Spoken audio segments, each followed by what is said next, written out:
রোজাদারের জন্য দুটা খুশি, একটা হলো ইফতারের সময়, আর একটা হচ্ছে আল্লাহর সঙ্গে যখন দেখা করবে। তো ইফতারের যে খুশিটা, এই খুশি রোজাদার ছাড়া কেউ বুঝবে না।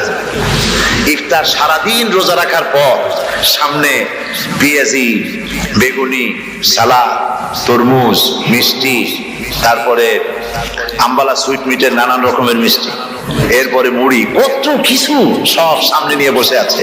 দেখছেন অবস্থা? সমস্ত কিছু সামনে বসা, ঘড়ির দিকে তাকানো। আপনি যদি 5 মিনিট আগে খান, ফেরেশতা এসে মুখের উপর থাপ্পড় মারবে, বেটা খাইলি কেন বলবে? কেউ বলবে না। কোন ফেরেশতা লাঠি নিয়ে দাঁড়ায় আছে? দাঁড়ায় নাই, কিন্তু আপনি খাচ্ছেন না কেন? সুবহানাল্লাহ, সুবহানাল্লাহ বলবেন না? অন্তত 1500 বছর আগে আল্লাহ রাব্বুল আলামিন নির্দেশ করে রেখেছেন, সূর্য সাদা হওয়া থেকে, পূর্ব দিগন্ত সাদা হওয়া থেকে শুরু করে পশ্চিম দিগন্তে যখন কালো হয়ে কালো রেখা দেখা দেবে, যখন মাগরিব হয়ে যাবে, সূর্যাস্ত যাবে, ততক্ষণ পানাহার আর স্ত্রী সম্ভোগ থেকে বিরত থাকো। 1500 বছর আগের আল্লাহ রাব্বুল আলামিনের এই নোটিশ কিভাবে কার্যকরী হচ্ছে উম্মতের মধ্যে, মুসলমানদের ভেতরে। খাবার সামনে আছে, পিপাসা লেগেছে, এখন তো পিপাসা লাগে না, খুব ঠান্ডার সময়, এখন রোজা রাখতে খুব মজা হবে, তাই না? খুব মজার রোজা। কিন্তু এই রোজা যখন জুন মাস আর জুলাই মাসে আসবে, তখন টের পায় মানুষ রোজা কাকে বলে। প্রচন্ড পিপাসা, সামনে সব খাবার পড়ে আছে, একটা খাবারের দিকে রোজাদারের হাত যায় না, ঘড়ির দিকে তাকায় আর চুপ করে বসে বসে আল্লাহর জিকির করতে থাকে। আল্লাহ কয়, ফেরেশতারা দেখ, এই বান্দা বানাইতে নিষেধ করছিলি, সুবহানাল্লাহ। আল্লাহ খুশি হয়ে যায়। রোজাদার অপেক্ষা করতে থাকে, ঠিক যখন কাটায় কাটায় সময়টা এসে গেছে, তখন আল্লাহর নাম করে খুরমা দিয়ে, পানি দিয়ে ইফতার শুরু করে দিল। আল্লাহ পাক খুশি হয়ে গেলেন। এই যে ইফতার, সারাদিন রোজা রেখে ইফতার করায় যে মজা, রোজা রাখলো না এরকম লোকেরাও কিন্তু ইফতার করে না? পুরান ঢাকায় আছে, ঢাকা তো কয়েকটা এলাকা আছে, পুরান ঢাকার লোকেরা নাকি বলে যে, যারা রোজা রাখে না তারা বলে যে, রোজা না রাখে একরকম পাপ করছি, আর ইফতার না করিয়া কবিরা গুনাহ করবো নাকি, ইফতার তো করাই লাগবে। তো খুব মজা করে ইফতার করে তারা। তো সারাদিন রোজা রেখে পেঁয়াজি, ছোলা, বুট, মুড়ি খাওয়ায় যে মজা, সারাদিন ভাত খাইয়া তারপরে ইফতারের শরীক হওয়া, ছাগলে ঘাস খেলে যেমন লাগে ওইরকম তার মুখে লাগে, এই মজা পাবে না। রোজাদারের যে মজা লাগে সেই মজা সে পাবে না। সারা মাস রোজা থাকার পর, আল্লাহর হুকুম মেনে সারা রাত রোজা রাখার পর, তারপরে ঈদের দিনে জামা কাপড় পরিষ্কার করে, শেরওয়ানি গায়ে লাগাইয়া, পাঞ্জাবি পরে, আতর মেখে, এরপরে ঈদের জামাতে যখন দাঁড়ায় যায়, সে যে মজা পায়, সারা মাস রোজা রেখে ঈদের জামাতে গিয়ে সে যে মজা পায়, যে রোজা রাখলো না, ঈদের দিনে খুব জামা, পাজামা, সেন্ট এগুলো মেখে টেকে প্রথম কাতারে গিয়ে দাঁড়ায় গেছে, ও সেই মজা পাবে না। ওর মনের মধ্যে একটা সোর সোর ভাব থেকেই যায়। সে মনে মনে ভাবে, এই জামাত আমার না, জোর করে আসছি, এইখানে দাঁড়াবার যোগ্যতা আমার নাই। মনের মধ্যে সে একটা অপরাধী ফিল করে, সে ফিল করতে থাকে। সুতরাং রোজাদারের জন্য দুইটা খুশি, একটা হচ্ছে ইফতারের সময়, আর একটা খুশি হবে যখন আল্লাহ তাদেরকে দেখা দেবেন। সুবহানাল্লাহ। এই রোজা আল্লাহ পাক দান করেছেন। আচ্ছা, কি জন্য রোজা আমাদের দিলেন? এই জন্য দিয়েছেন যে একটা মাস পৃথিবীর মুসলমানরা না খেয়ে থাকুক দিনের বেলায়, ওই না খেয়ে থাকার যে খাবারগুলি বাঁচবে, এগুলি আল্লাহ অন্য কোনো এলাকার মানুষদের খাওয়াবেন নাকি? এই জন্য করেছেন রোজা, এই জন্য করেন নাই। রোজার ফজিলত আল্লাহর নবী বলেছেন, রমজান মুবারকের এত ফজিলত, মানুষ যখন কোন ইবাদত করে, আল্লাহ পাক সেই ইবাদতের নেক আমলের সওয়াব 10 থেকে শুরু করে 700 পর্যন্ত বাড়ায় দেন। 10 থেকে শুরু করে 700 করে 700 বাড়ায় দেন, ইল্লা সাওম, রোজা ছাড়া। নবীজি বলেছেন, রমজান মুবারকে কেউ যদি একটি নফল কাজ আদায় করে, একটি নফল ইবাদত করে, অন্য মাসের একটি ফরজ আদায় করার সওয়াব আল্লাহ পাক নামায় আমলে দিয়ে দিবেন। রমজান মুবারকে কেউ যদি একটি ফরজ আদায় করে, অন্য মাসের 70টি ফরজ আদায় করার মতো সওয়াব আমলনামায় আল্লাহ দিয়ে দিবেন। সুবহানাল্লাহ। এই মাস আমাদের সামনে, আল্লাহু আকবার বলি, আল্লাহু আকবার বলি, আলহামদুলিল্লাহ। এই আমাদের সামনে। এই মাসে এত সব নফল হয় ফরজের মতো, আর ফরজ হয় 70টা ফরজের মতো। এত সব কেন হইল? আমরা না খেয়ে থাকি সেই জন্য নাকি? বলতে পারেন কেন হলো? একটি কারণ, শাহরু রমাদান আল্লাযী উনজিলা ফীহিল কুরআন। সুবহানাল্লাহ বলবেন না?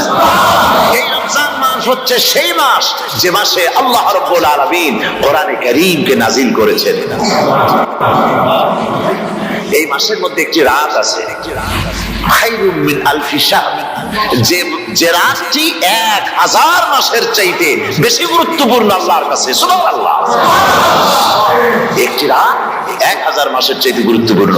1000 মাস ক্যালকুলেটর দিয়ে হিসাব করলে দেখা যায় যে 1000 মাসে 83 বছর 4 মাস হয়। তাহলে তার অর্থ কি এই যে একটানা 83 বছর 4 মাস ইবাদত করলে যে সওয়াব হবে, এই রাত্রে ইবাদত করলে সেই সওয়াব হবে? হতে পারে, এরকম হতে পারে, কিন্তু ব্যাখ্যাটা কি? ব্যাখ্যাটা হচ্ছে আরবিতে আলফুন শব্দ দিয়ে 1000 বোঝানো হয় না।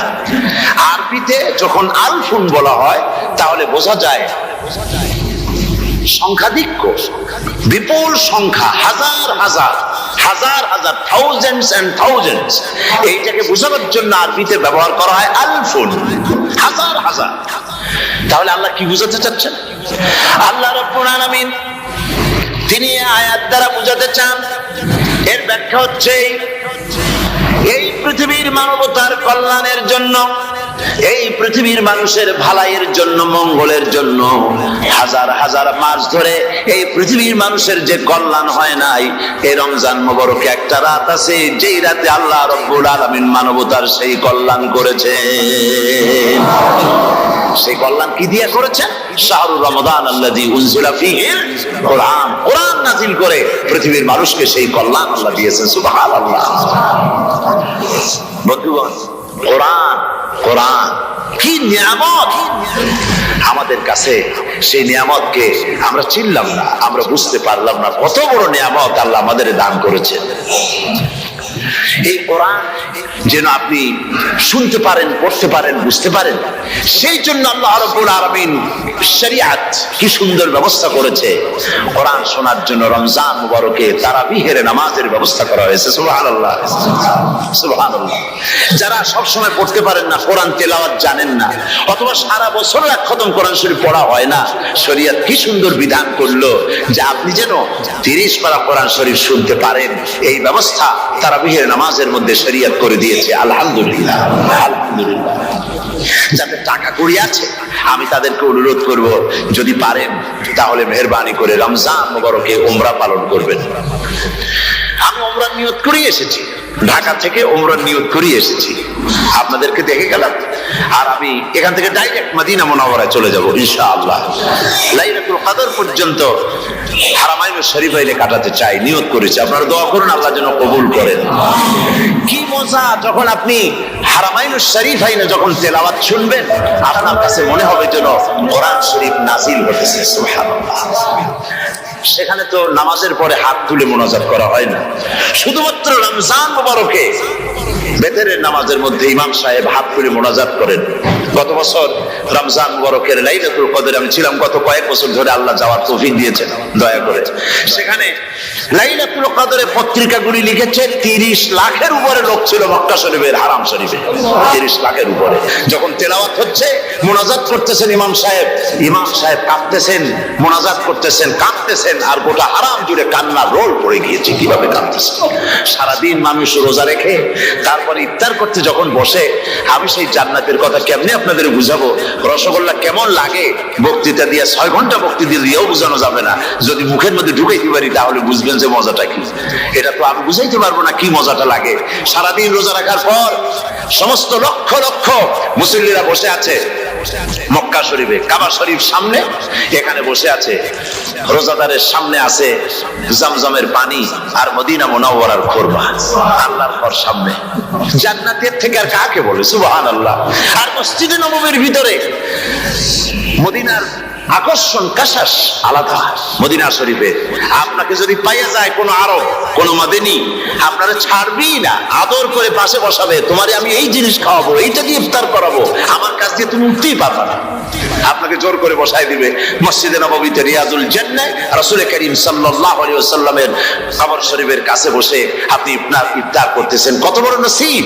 সেই জন্য আমি বলি হলিডে করার জন্য আমেরিকা, সিঙ্গাপুর, হাবিজাবি এই সমস্ত ঘুরে কোনো লাভ নাই। হলিডে করতে চান রমজান মুবারকে চলে যান হারামাইনুশ শরীফাইন, মদিনা আল মুনাওয়ারা, মক্কা আল মুকাররমা, কপাল খুলে যাবে, জিন্দেগীর সমস্ত গুনাহ খাতা আল্লাহ পাক maaf করে দিবেন। রাসূল করিম সাল্লাল্লাহু আলাইহি ওয়াসাল্লাম বলেছেন রমজান মুবারকে যে উমরা করলো সেজন্য হজ আদায় করলো, সুবহানাল্লাহ। অন্য রিওয়ায়াতে এসেছে যে ব্যক্তি রমজান মুবারকে উমরা করলো সেজন্য আমার সাথে হজ আদায় করলো, সুবহানাল্লাহ। তো বলতেছিলাম যে কোরআনে কারীম হচ্ছে একটি বিরাট নিয়ামত, এই নিয়ামত শোনানো হয় রমজান মুবারকে। আমি এবার এসে খুব খুশি হলাম এ কথা শুনে যে ইস্ট লন্ডন মসজিদ তারা একটা ব্যবস্থা করেছে, সুন্দর একটা রেডিও তারা আবিষ্কার করেছে। না কি করছেন আপনারা? ট্রান্সমিটার তৈরি করেছেন, ওনারা ওখানে রেডিও বিক্রি করেন, আপনারা বহুটা খরচ করেছেন, তারা হাজার হাজার পাউন্ড খরচ করে টাওয়ার বানিয়েছেন এবং একটা ফ্রিকোয়েন্সি তারা নিজেরা নিয়েছেন, আর রেডিওগুলি 125 পাউন্ড করে ওনারা দিচ্ছেন খরচ হিসেবে। এটা যারা নিয়ে যায় ঘরের মধ্যে বসে তারাবিহের তেলাওয়াত তারা শুনতে পাবেন। মহিলারা অনেক সময় আসতে পারেন না, মহিলারা ঘরে বসে শুনতে পারবেন। ওই ইস্ট লন্ডন মসজিদে যত ওয়াজ হবে, তেলাওয়াত হবে, নামাজ হবে, আজান হবে, ওয়াজ হবে, জিকির হবে, সব আপনার ঘরে বসে আপনি শুনতে পারবেন। আল্লাহ রাব্বুল আলামিন এই ইকদামকে, এই পদক্ষেপকে আল্লাহ কবুল করুন, সবাই বলেন আমিন। এবং প্রত্যেকের ঘরে ঘরে এই রেডিও পৌঁছে যাক, আমরা বলি আমিন। আল্লাহ যেন কবুল করেন। আপনি ঘরে বসে মসজিদের সমস্ত প্রোগ্রাম পেতে পারবেন। আর কি সুন্দর সেখানে যিনি তেলাওয়াত করেন, আজান দেন, আলহামদুলিল্লাহ, তার আজান শুনলে পরে তো মনে হয় যে আমি মক্কা শরীফে চলে গেছি, মদিনায় চলে গেছি। আর তেলাওয়াত কত সুন্দর, আলহামদুলিল্লাহ। আল্লাহ তার প্রতি রহম করুন, আমরা বলি আমিন। সুতরাং বলতেছিলাম যে পবিত্র রমজানুল মুবারক এটি কি জিনিসটা, কি জিনিসটা বোঝাবার জন্য আমি বলি, যেমন এই ঘড়িটা এটা কেনার পর 2-1 বছর পর এটা ফাস্ট হয় অথবা কি হয়, স্লো হয়ে যায়। তখন এটাকে সারার জন্য আমরা হসপিটালে দিই। হসপিটাল মানে লন্ডন হসপিটাল না, ঘড়িরও হসপিটাল আছে। তো ঘড়ির হসপিটালে দিলাম, ওরা এটাকে দেখে শুনে ওয়াইলিং করে টরে দিল ঠিক মতো। একবার যদি ঠিক করে দিল, আবার আমার 1-2 বছর চললো, আর কোনো ডিস্টার্ব করবে না, ঠিক কিনা? আপনার গাড়ির ইঞ্জিন যদি কোনো রকমের অসুবিধা করে, তাহলে গাড়ির ইঞ্জিনকে ওভারহোলিং করতে হয়, ইঞ্জিন ডাউন দিতে হয়। একবার যদি ইঞ্জিন ডাউন দিলেন, ওভারহোলিং করলেন, তাহলে আপনার এই গাড়ি 5-6 বছরের জন্য আর হাত দিতে হবে না। এই কথাগুলি বুঝতে পারছেন কিনা? সারা জীবন, সারা মাস অন্যায় করার পরে, গুনাহ করার পরে মানুষের অন্তঃকরণে কালিমা লেগে যায়। আল্লাহ রাব্বুল আলামিন রমজান মুবারকের একটা ব্যবস্থা করেছেন, ইঞ্জিন ওভারহোলিং এর মতো, ইঞ্জিন ডাউন দেওয়ার মতো। আপনার কালকে, আপনার আত্মাকে, আপনার বিবেককে, আমার বিবেককে পরিষ্কার করার জন্য রমজান মাস করে দিয়েছেন। রমজান মুবারকের একটি মাসের কোর্স যদি কমপ্লিট করা যায়, তাকওয়া দিয়ে যদি ভরে দেওয়া যায়, তাহলে বাকি 11 মাস আরামসে চলবে, কোনো অসুবিধা হবে না। নবীজি বলেছেন রমজান মুবারকের মাস আসার সঙ্গে সঙ্গে আল্লাহ রাব্বুল আলামিন তিনি জান্নাতের সমস্ত দরজাগুলি খুলে দেন, আর জাহান্নামের সব দরজাগুলি আল্লাহ রাব্বুল আলামিন বন্ধ করে দেন। সুবহানাল্লাহ। إنما الصدقات للفقراء والمساكين والعاملين عليها والمؤلفة قلوبهم وفي الرقاب والغارمين وفي سبيل الله وابن السبيل فريضة من الله والله عليم حكيم। সূরা তাওবার মধ্যে আল্লাহ পাক যাকাত কোথায় কোথায় দিবেন, খাতগুলি আল্লাহ বলে দিচ্ছেন। কোন আলহামদুলিল্লাহ। যেখানে সেখানে যাকাত দেওয়া যাবে না। যাকাতের জন্য খাত হচ্ছে 8টা। যাকাতের জন্য খাত কয়টা? 8টা। 8টি খাতে আপনার যাকাতের টাকা আপনি ব্যবহার করবেন, ব্যয় করবেন। প্রথম দিবেন ফকিরদেরকে। প্রথম দিবেন কাদেরকে? ফকির। ফকির কারা? ফকির হচ্ছে নিজের জীবন জীবিকায় অন্যের মুখাপেক্ষী। তারপরে শিশু, এতিম, বিধবা, জীবন চালানো খুবই কষ্টকর, অভাবগ্রস্ত লোক, এরা হচ্ছে ফকির। আর মিসকিন হচ্ছে যারা নিজেদের প্রয়োজন উপযোগী অর্থ উপার্জন করার সামর্থ্য নাই, আর মানুষের কাছে আত্মমর্যাদার কারণে হাত পাততেও পারে না। এক কথায় এক গরিব ভদ্রলোক। আল্লাহ কোরআন শরীফ বলেছেন যে এদের চেহারা দেখে বুঝো জ্বর পেটে খাবার নাই, অথবা সে অসুবিধায় আছে, চেহারা দেখে বুঝে তাকে সাহায্য করো। সে এমন শরীফ মানুষ আছে না, আমাদের সমাজের লোক এরকম আছে না, আছে কিনা? ঘরের মধ্যে 3 দিনও রান্না হয় নাই, কিন্তু দাড়ি টাড়ি সুন্দর করে আশ্রয়া জামাটা পরিপাটি করে গায়ে দিয়ে বেরোচ্ছে, কারোর কাছে হাত পাতে না, তার সারা পাতে তার ভদ্রতায় বাঁধে। ওনার সারা পাতে বেঁধেছে, উনি চাবেন না কারো কাছে, কিন্তু উনাকে যিনি সৃষ্টি করেছেন সে আল্লাহ রাব্বুল আলামিন শোনায় দিচ্ছেন, বান্দারা আমার ওই গরিব ভদ্রলোককে খাবার দাও। ওরা হচ্ছে মিসকিন। এরপরে আমিলিন, 3 নম্বরে আমিলিন, অর্থাৎ যারা যাকাত সরকারি ভাবে যাকাত যারা আদায় করে, সেই আদায়কারীদেরকে এই যাকাতের টাকা দিয়ে তাদের সম্মানী দিতে বলা হয়েছে। ইসলামী গভর্নমেন্ট আসছে, যাকাত তো আর আপনার খুশি মতো থাকবে না, যাকাত দিতে আপনি বাধ্য হবেন।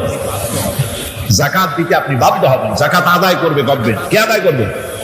গভর্নমেন্ট আদায় করবে, আর গভর্নমেন্ট ডিস্ট্রিবিউট করবে। ওয়াল মুআল্লাফাতিল কুলুব, মনতুষ্টির জন্য, যাদের মন জয় করতে হবে এই ধরনের লোকদেরকে।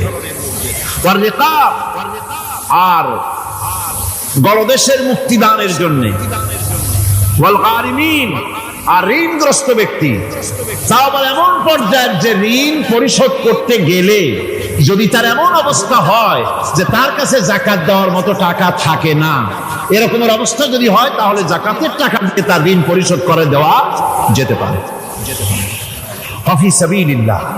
এরপরে হচ্ছে জিহাদের রাস্তা।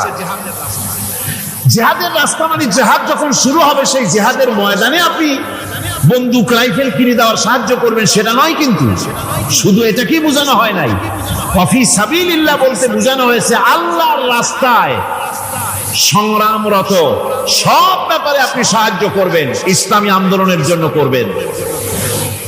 যারা ইসলামের জন্য বইপত্র লেখে তাদের জন্য করবেন, যদি পয়সায় কুলাতে না পারে সেখানে সাহায্য করবেন। ইসলামী আন্দোলনকে বিজয় করার জন্য সাহায্য করবেন। এক কথায় আল্লাহর রাস্তা বলতে যা বুঝায় এগুলিকে দিবেন। ইবনে সাবিল, এরপরে পথিক মুসাফির। পথিক মুসাফির সে যদি বাড়িতে ধনী থাকে, ঢাকায় ধনী, কিন্তু চট্টগ্রামে এসে সর্বহারা হয়ে গেছে, টাকা পয়সা সব লুটপাট হয়ে গেছে, এখন বাড়ি ফেরার উপায় নাই, যাকাতের টাকা দিয়ে তাকে সাহায্য করা যেতে পারে। এই 8টি খাতে এভাবে যাকাত দেওয়ার জন্য আল্লাহ খাত সৃষ্টি করেছেন। কয়টা খাত হলো? 8টা খাত।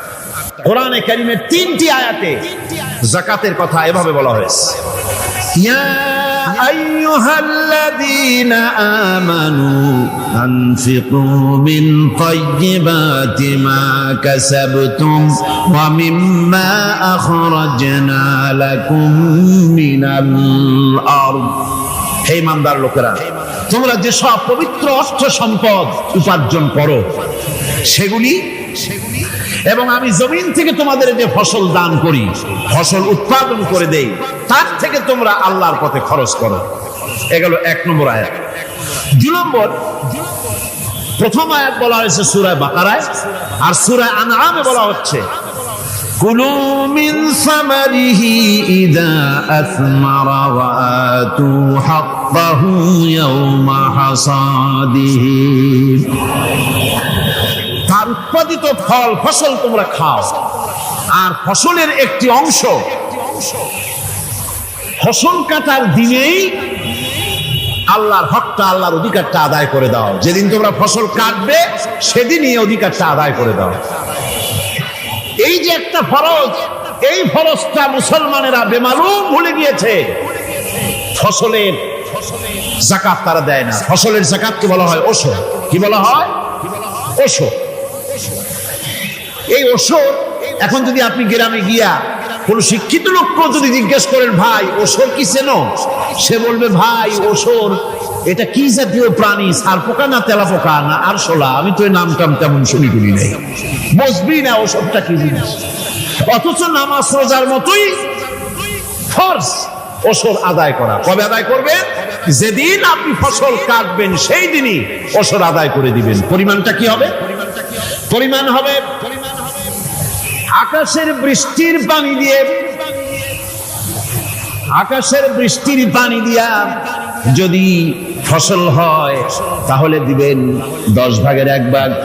10 মণ যদি ধান হয়, গম হয়, ডাল হয়, 1 মণ আল্লাহর অধিকার আদায় করে দিবেন। অধিকারটা কার? আল্লাহ কি করবে দিয়ে? আল্লাহর অধিকার মানে গরিবের অধিকার, গরিবের হক, এই অধিকারটা আদায় করে দাও। 10 মণ হলে কয় মণ? কি হলে? যদি আকাশের বৃষ্টির পানিতে হয়। আর যদি আপনার সেচের মাধ্যমে হয়, সেচ পরিকল্পনার মাধ্যমে পয়সা খরচ করে পেট্রোল ডিজেল লাগায়া ইঞ্জিন চালায়া পানি উঠাইয়া কষ্ট করে ফসল ফলাইছেন, তাহলে আল্লাহ পাক বলছেন 10 মণে 1 মণ দেওয়া লাগবে না, তোমার খরচ হইছে বেশি। বান্দারে, তোমার উপরে আল্লাহ পাক জুলুম করবেন না, এবার 20 মণ হলে তার থেকে 1 মণ দিও। সুবহানাল্লাহ। ওয়ামাল্লাহু বিযাল্লামিন লিল আবিদ। আল্লাহ রাব্বুল আলামিন তার বান্দার উপরে জুলুম করেন না। সুবহানাল্লাহ। এইভাবে করে ওসরের যাকাতটা তোমরা ঠিকমতো আদায় করে দিও। ওসরটা দিও, ফসলের ওসর দিও আর টাকার যাকাত দিয়ে দিও। যারা এটা দিবে না তাদের সম্পর্কে আল্লাহ পাক সূরা তওবার ভিতরে বলেছেন, ওয়াল্লাযীনা ইয়াকনিজুনাজ যাহাবা ওয়াল ফিদ্দাতা ওয়া লা ইউনফিকুনাহা ফী সাবিলিল্লাহি ফাবাশশিরহুম বিআযাবিন আলীম। যারা নাকি স্বর্ণ এবং রৌপ্যকে সঞ্চয় করে, জমা করে, ওয়ালা ইউনফিকুনাহা ফী সাবিলিল্লাহ, আর আল্লাহর রাস্তায় তা খরচ করে না, ফাবাশশিরহুম বিআযাবিন আলীম, তাদেরকে কঠিন পীড়াদায়ক শাস্তির সুসংবাদ দাও। পীড়াদায়ক শাস্তির কি দাও? শাস্তির কি সুসংবাদ হয় নাকি? হয়তো উচিত ছিল শাস্তির দুঃসংবাদ শোনাও, না, আল্লাহ বলছেন সুসংবাদ শোনাও। এটার দৃষ্টান্তটা আমার ভাষায় আমি মানুষকে এভাবে বুঝাই। ছেলে খুব দুষ্ট, দুষ্টামির ঠেলায় অস্থির, তার মা মোটেই সামলাতে পারছে না। তখন মা বলে, বেটা আমার কথা তো শুনলি না, তোর বাবা আসুক, তারপরে আমি তারে নালিশ করব। এমন পিট্টি দেবে, মজা টের পাবি। তখন পিট্টি দিলে কি মজা লাগে নাকি? তার মানে শাস্তির তীব্রতা বুঝাবার জন্য বলা হচ্ছে, মজাটা টের পাবা। আল্লাহ রাব্বুল আলামিন বলছেন, কঠিন পীড়াদায়ক শাস্তির সুসংবাদ ওদের দাও, সোনা রূপা যারা জমা করে রাখে, যাকাত দেয় না, আল্লাহর রাস্তায় খরচ করে না। সোনা এখন পুরুষেরও ব্যবহার করা আরম্ভ করছে। অবশ্য চিটাগংয়ে এমন কাম শুরু হয়নি। ছাত্র, শিক্ষক, অফিসার গলায় একটা সোনার চেন, শীতের দিনেও সামনের বোতাম খুলে রাখে যাতে চেনটা সকলে দেখে। মিয়া সাহেব, এটা সোনার চেন না, জাহান্নামের আগুনের শিকল পড়েছ। পুরুষের জন্য এক রত্তি সোনাও হারাম। তোমার শরীরের সৌন্দর্য বাড়াবার জন্য স্বর্ণ ব্যবহার করতে পারবে না। স্বর্ণ রৌপ্য জমা করলো আর আল্লাহর রাস্তায় খরচ করলো না। রব্বুল আলামিন বলেন, ইয়াউমা ইউহমা আলাইহা ফি নারি জাহান্নামা ফাতুকওয়া বিহা জিবাহুহুম ওয়া জুনুবুহুম ওয়া দুহুরুহুম। একদিন আসবে এমন যেদিন এই সঞ্চিত ধনরাশি, সোনা দানাগুলি জাহান্নামের আগুন দিয়ে জ্বালানো হবে। আজ জাহান্নামের আগুন দিয়া জ্বালায়া এইগুলি দিয়ে তার পিঠের উপরে আর পাঁজরে সিল মারা হবে জাহান্নামের আগুন দিয়া। বলা হবে হাদা মা কানাজতুম লিআনফুসিকুম ফাদুকু মা কুনতুম তাকনিজুন। মজা চাখো, স্বাদ গ্রহণ করো। এ হলো তোমার সেই সঞ্চিত সম্পদ, সঞ্চিত ধনরাশি যা তুমি জমা করেছো আর আল্লাহর রাস্তায় খরচ করনি, এখন এর শাস্তি গ্রহণ করো। সুতরাং সঞ্চয় জমা করা, সঞ্চয় করা, মাল জমা করা এক শ্রেণীর লোক আছে। আল্লাহ পাক বলছেন আল্লাযী জামা মালান ওয়া আদ্দাদা, মাল জমা করে আর মুছে তেল মাখে। টেলিফোন করে, হ্যালো সোনালী ব্যাংকের ম্যানেজার সাহেব নাকি? বলে হ্যাঁ, দেখুন তো আমার ব্যালেন্সটা কত। উনি বললেন বল্টু সাহেব আপনার ব্যালেন্স হচ্ছে 50,77,372 টাকা 79 পয়সা। তখন মোজ ঘষে, আতর লাগায়, তেল মাখে আর মনে মনে আনন্দ হয়, আরো কিছু জমা করতে পারলেই তো কঠিন কোটায় পৌঁছে যাব। আল্লাযী জামা মালান ওয়া আদ্দাদা, মাল জমা করে আর গুনতে থাকে, আল্লাহর রাস্তায় খরচ করে না।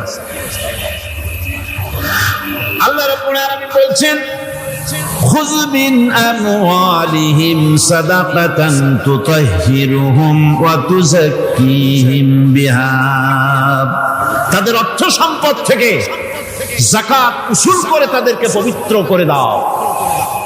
যাকাত আদায় করার মানেই হলো তার সম্পদগুলি পাক হয়ে গেল। আলহামদুলিল্লাহ, সম্পদ পাক হয়ে গেল, পবিত্র হয়ে গেল। আর যেই সম্পদের যাকাত দেওয়া হয় না, আল্লাহর রাস্তায় খরচ করা হয় না, তা সম্পূর্ণরূপে অপবিত্র, নাপাক। কি পরিমাণ সম্পদে, সম্পদের নিসাবটা কেমন হবে? নিসাব হবে 52.5 তোলা রৌপ্য। রৌপ্য যদি আপনার কাছে থাকে, আপনি বাজার দর হিসাবে যাকাত দিবেন। স্বর্ণ 7.5 তোলা পর্যন্ত যদি হয়ে যায়, তাহলে অবশ্যই বাজার দর হিসাবে প্রতি বছর তার যাকাত দিবেন। ছাগল যদি 40টা থাকে, যাকাত দিবেন। গরু যদি 30টা থাকে, তাহলে যাকাত দিবেন। যাকাতের মাসলাটা খুবই কঠিন, যেখানে সেখানে গিয়ে জিজ্ঞেস করে এর জবাব পাওয়া সুকঠিন হয়ে যাবে। এই জন্য মাল পবিত্র করার জন্য, জাহান্নামের কঠিন শাস্তি থেকে বাঁচার জন্য আমি আপনাদেরকে উপদেশ দেব, সাজেশন করব, পরামর্শ দেব একটা বই পড়ার জন্য। বইটা লেখক হচ্ছেন আল্লামা ইউসুফ আল কারজাবী। বর্তমান আসরে, এই বর্তমান বিশ্বের একজন সাহসী মুফাক্কির ইসলাম, কাতার ইউনিভার্সিটির শরিয়া ফ্যাকাল্টির ডিন। তার লেখা ফিকহুজ যাকাত, এই আরবি, বিশাল এই আরবি গ্রন্থের অনুবাদ করেছেন অনুবাদ রাজ্যের রাজা। এদেশে ইসলামী আন্দোলনের, এই ভূখণ্ডের পুরোধা ইসলামী আন্দোলনের বর্তমান সব নেতাদের উস্তাদ আল্লামা হযরত মাওলানা আব্দুর রহিম সাহেব রাহিমাহুল্লাহ, আল্লাহ তাকে জান্নাতুল ফেরদাউসের মেহমান বানায় নিক, জোরে কোন আমিন। তিনি এটার অনুবাদ করেছেন ইসলামে যাকাতের বিধান। ইসলামে, নামটা মনে রাখেন, ইসলামে যাকাতের বিধান। ইসলামী ফাউন্ডেশন বইটা বের করেছে, এত বড় 2টি খণ্ড। এই বইটি আপনারা সংগ্রহ করবেন, ইসলামের যাকাত বিধান। বইটি আপনারা সংগ্রহ করবেন মনে করে। আল্লাহর রাহেতে আপনি খরচ করবেন, সেই খরচ করার জন্য আল্লাহ রাব্বুল আলামিন কয়েকটা মূলনীতি দিয়েছেন। কিভাবে, কি মন মানসিকতা নিয়ে খরচ করবেন। খরচ করলেই কিন্তু সওয়াব হবে না। আতর মাখবেন, যদি চিন্তা করেন যে আতর মাখলাম, মাহফিলে যাব, মসজিদে যাব, লোকেরা টের পাবে যে বেটা আতর একখান মাখছে, খামো খাই আপনার আমও গেল, সালাও গেল, কোনো সওয়াব হইল না। আর যদি আতর মাখেন এই নিয়ত করে আতর মেখেছি, রাসূল পাক সাল্লাল্লাহু আলাইহি ওয়াসাল্লামের একটা সুন্নাত আমল করলাম, আল্লাহ রাব্বুল আলামিন অসংখ্য নেকি আমল নামায় লিখে দিবেন। নিয়তের উপরে দাঁড় করছে সবকিছু। এখন আপনি যে খরচ করবেন, সেই খরচটা কিভাবে করবেন, কি মন মানসিকতায় করলে পরে আল্লাহ খুশি হবেন, সেই কথাটি আল্লাহ পাক কোরআনে কারিমের মধ্যে বলছেন। আমি আপনাদের সামনে সেগুলি বলছি। দানটা হতে হবে কেবলমাত্র আল্লাহরে খুশি করার জন্য। মনে রাখেন, এটা হলো এক নম্বর। কি দানটা হতে হবে কারে খুশি? জোরে কর। আল্লাহ পাক বলছেন, ওয়ামা তুনফিকুনা ইল্লা ইবতিগা ওয়াজহিল্লাহ, তোমরা যা কিছু খরচ করো তাতে আল্লাহর সন্তুষ্টি লাভ করা ছাড়া মনের মধ্যে অন্য কিছু যেন লক্ষ্য না থাকে, শুধুমাত্র আল্লাহর সন্তুষ্টি মনের মধ্যে তোমরা রাখবে। আর কাউকে কোনো জিনিস দিয়ে তার কাছে অনুগ্রহ প্রকাশ করতে পারবে না। আমি তোমার এই উপকার করছিলাম, তুমি নেমো খারামের মতো আজ কথা বলো, এরকম বলে না? কাউকে কিছু দিয়ে অনুগ্রহ প্রকাশ করবে না, তার মনে ব্যথা দিবে না। الذين ينفقون أموالهم في سبيل الله ثم لا يتبعون ما أنفقوا منا ولا أذى, যারা আল্লাহর পথে খরচ করে এবং খরচ করার পর নিজের অনুগ্রহ প্রকাশ করে না এবং কাউকেও মনোকষ্ট দেয় না, টাকা দিয়া খোটা দিল না, মনেও কষ্ট দিল না, তাদের জন্য পুরস্কারটা কি শুনুন। আল্লাহ পাক বলেন, পুরস্কার হচ্ছে লাহুম আজরুহুম ইনদা রাব্বিহিম ওয়ালা খাউফুন আলাইহিম ওয়ালা হুম ইয়াহজানুন, ওদের জন্য তার পরওয়ারদিগারের কাছে রয়েছে বিরাট পুরস্কার, আজরে আজিম। এদের জন্য কোনো ভয় নাই, কোনো চিন্তা নাই, কিয়ামতে ডাইরেক্ট জান্নাতে চলে যাবে। সুবহানাল্লাহ। দানের এত ফজিলত যা ভাই আমি বলে শেষ করতে পারবো না, এত ফজিলত আল্লাহ দানের মধ্যে রেখেছেন। ত্যাগেই তো শান্তি, ভোগে শান্তি নাই, মজা কিসে? জোরে কন্যা, মজা কিসে? ত্যাগের ভিতরেই মজা। এরপরে আল্লাহ পাক বলছেন, আল্লাহর পথে 3 নম্বরে হতেছে, আল্লাহর পথে যা খরচ করবা বেছে বেছে ভালো জিনিসটা দিও, বাইসা বাইসা ছেঁড়া জামাটা দিও না। পকেটে হাত দিয়া দান করবে, পকেটে হাত দিয়া হাত আর বাইর করে না। কারণ কি? খুঁজে দেখে যে 10 পাই না, 4 আনা, কম পয়সাটা দেবে, 12টা দেবে না। টাকা বের করে ওর মধ্যে ময়লা পচা গন্ধ লাগে, ওইটা দান করবে, আর টাটকা টাকাটা পকেটে রেখে দেবে। এই স্বভাব আমাদের আছেই না? কর আছে কিনা? আরে বাবা, টাকা কি আপনি পকেটে রাখতে পারবেন? ওটা দেওয়া লাগবে না? এরা দেন তারা দেন, কাউকে দিবেনি। আমাদের এই বদভ্যাস আল্লাহ আমাদেরকে মাফ করুন। কোন আমিন বলেন। আমিন। দান করার সময় বেছে বেছে খারাপটা দিও না, ছেঁড়া কাপড়টা দিও না, অখাদ্য কুখাদ্য দান করো না। বিয়ার মজলিস, বিবাহে অনেক লোক দাওয়াত দিয়েছে, বেশি করে রান্না করছে, কম যদি হয়ে যায় বড় মিয়ার ইজ্জত নষ্ট হয়ে যাবে।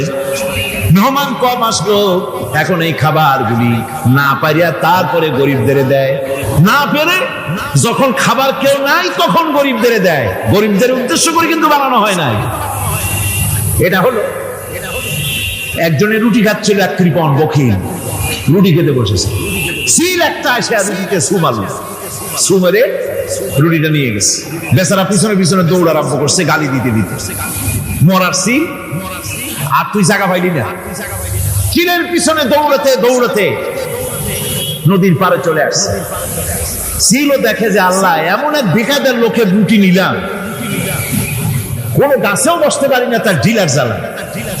শেষ পর্যন্ত পাশে ছিল নদী, নদীর উপর দিয়া চিল উড়ে উপর যাওয়া আরম্ভ করছে। বকিল বেচারা দাঁড়াই থাকে, দিলাম ফি সাবিলিল্লাহ, আল্লাহর রাস্তায় দিলাম।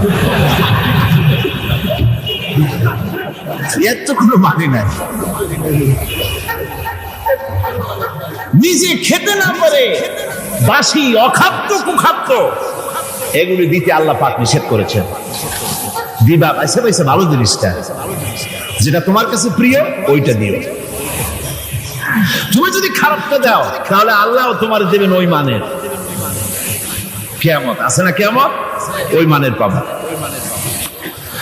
আল্লাহ পাক বলছেন, ইয়া আইয়ুহাল্লাযীনা আমানু আনফিকু মিন তাইয়্যিবাতি মা কাসাবতুম ওয়া মিম্মা আখরাজনা লাকুম মিনাল আরদ। তোমরা যে উপার্জন করেছো, সেই উপার্জনে তোমাদের জন্য যা উপার্জন করেছো তাই, আর মাটি থেকে আমি যা তোমাদের জন্য দিয়েছি তার থেকে ভালো জিনিস, ভালো ভালো জিনিস আমার রাস্তায় খরচ করো। এটা কার অর্ডার? আল্লাহর অর্ডার। সাধারণ দান সদকা কাদেরকে দিবেন, উপযুক্ত পাত্র কারা, তার একটা লিস্ট আল্লাহ দিচ্ছেন। وبالوالدين إحسانا وبذي القربى واليتامى والمساكين والجار ذي القربى। নিজের পিতামাতা, নিকট আত্মীয়, ইয়াতীম, মিসকিন এবং আত্মীয় প্রতিবেশী তাদেরকে দিবে। আমি কিন্তু এখন যাকাতের কথা বলছি না, মা বাপকে যাকাত দেওয়া যাবে না। এটা হচ্ছে দান, সহযোগিতা করা, ইহসান করা। এই ইহসান মা বাপকে, প্রতিবেশী আত্মীয় যারা, মিসকিন যারা, এতিম যারা, অনাত্মীয় প্রতিবেশী যারা, চলার সাথী, প্রবাসী এবং নিজের চাকর চাকরানি যা কিছু আছে, এই সকলকেই এই সাহায্য করতে হবে, এ কথা আল্লাহ বলে দিয়েছেন। এবং আমরা যে আয়াত আলোচনা করতেছি সে আয়াতের ভিতরেও এই ফিরিস্তি আল্লাহ পাক বলে দিয়েছেন। আল্লাহ রাস্তায় তা দান করবে তাদের সম্পর্কে আল্লাহ বলছেন এখন, মাসালুল লাযীনা ইউনফিকুনা আমওয়ালাহুম ফী সাবিলিল্লাহি কামাসালি হাব্বা। আল্লাহর রাস্তায় খরচ করা এর দৃষ্টান্ত হলো একটা দানার মতো, যেই দানাটা থেকে 7টা ডাল বেরিয়ে গেল। ফি কুল্লি সুমবালাতিন মিআতু হাব্বা, একটা দানা থেকে 7টা ডাল বেরোলো, এক একটা ডালে 100 করে দানা হলো, সব মিলাইয়া 700 দানা হয়ে গেল। ওয়াল্লাহু ইউযাইফু লিমান ইয়াশা ওয়াল্লাহু ওয়াসিউন আলীম। আল্লাহ পাক বলেন এই পৃথিবীতে একটা দানায় 700 দানা যে আল্লাহ রাব্বুল আলামিন তোমার হাতে ধরায় দিলেন, সে আল্লাহ পাকের ব্যাংকে যদি টাকা জমা রাখো, আল্লাহর রাস্তায় যদি খরচ করো, 700 গুণ বাড়াইয়া আল্লাহ তোমার হাতে ধরাইয়া দিবেন। আল্লাহু ইউযাইফু লিমান ইয়াশা, আর আল্লাহ ইচ্ছে করলে এর থেকেও বেশি তোমাকে দান করবেন। সুবহানাল্লাহ, কোন জোরে। আর এই দান করতে হবে মরার আগে। কোন সময় দেবেন? কোন? আমার দেশে বহু মুসলমান আছে যারা বলে, হুজুর আসি আপনাদের পিছনে, যা বলেন আসি, জীবন দিয়া দেব। এরা খুব সালা, জীবন দিতে চায়, মাল দিতে চায় না। আল্লাহ তো আগে জীবন চায় নাই। আল্লাহ আগে কি চেয়েছেন? আল্লাহ আগে কি চেয়েছেন? আল্লাহ চেয়েছেন মাল। وَتُجَاهِدُونَ فِي سَبِيلِ اللَّهِ بِأَمْوَالِكُمْ وَأَنفُسِكُمْ। আল্লাহ পাক বলেন জিহাদ করো আমার রাস্তায় মাল দিয়ে আর জান দিয়ে। মাল দাও আগে, মাল না দিয়া যদি আগে মরে যাও, মালটা তো থেকেই গেল। সুতরাং মাল আগে আমার রাস্তায় দাও। দেবা কখন? মরার আগে দাও। وَأَنفِقُوا مِمَّا رَزَقْنَاكُم مِّن قَبْلِ أَن يَأْتِيَ أَحَدَكُمُ الْمَوْتُ। আমার রাস্তায় খরচ করো মৃত্যু আসার আগে। فيقول رب لولا أخرتني إلى أجل قريب।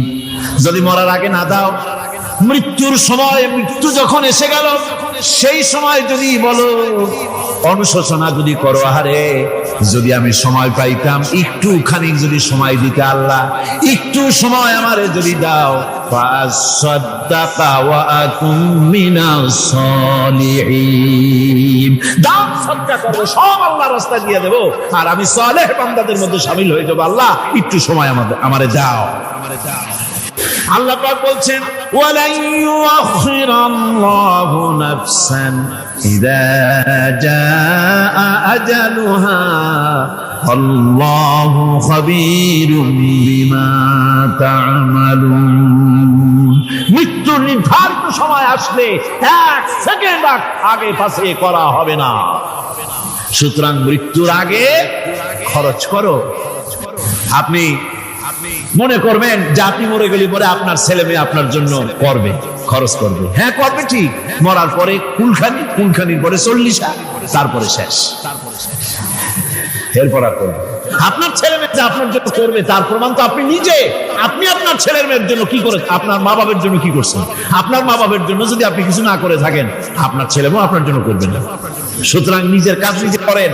আপনার পিঠ যদি চুলকায় আর নাতিরে যদি বলেন নাতি পিঠটা চুলকায় দাও, সে যে জায়গা চুলকাবে আপনি করবেন উত্তর দিকে, সে উত্তর দিকে, দক্ষিণ দিকে, উপরে, নিচে, পিঠে, পাশার কাছে, যে জায়গায় আঙুল দেবে আপনি করবেন ওখানে না, আবার আরেকটু উপরে দাও, আরেকটু পাশে দাও, জায়গা মতো পড়বেই না।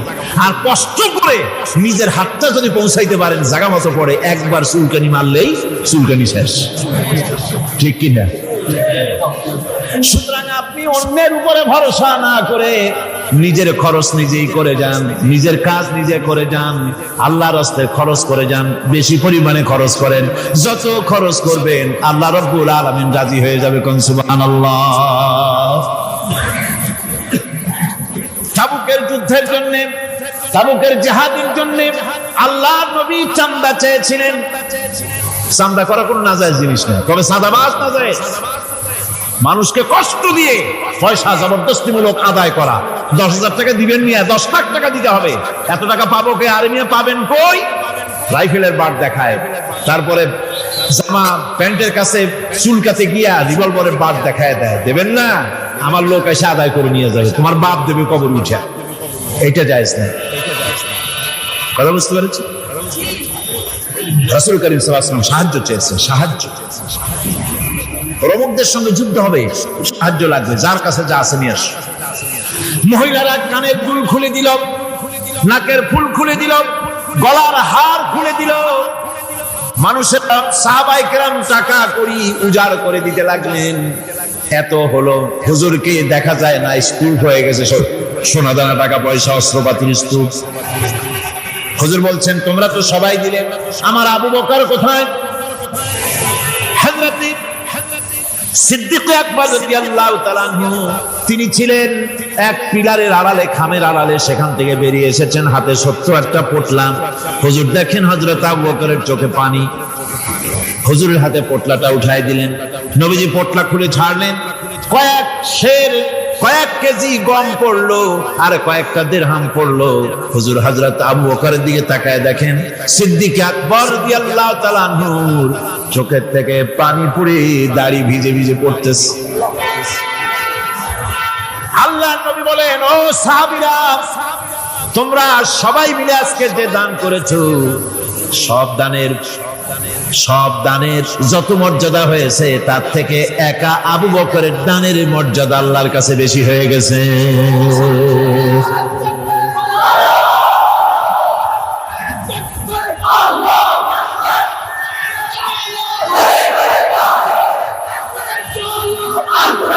সাহাবায়ে কেরামের মনের ভিতরে প্রশ্ন জাগলো, এটা কেমনে হলো?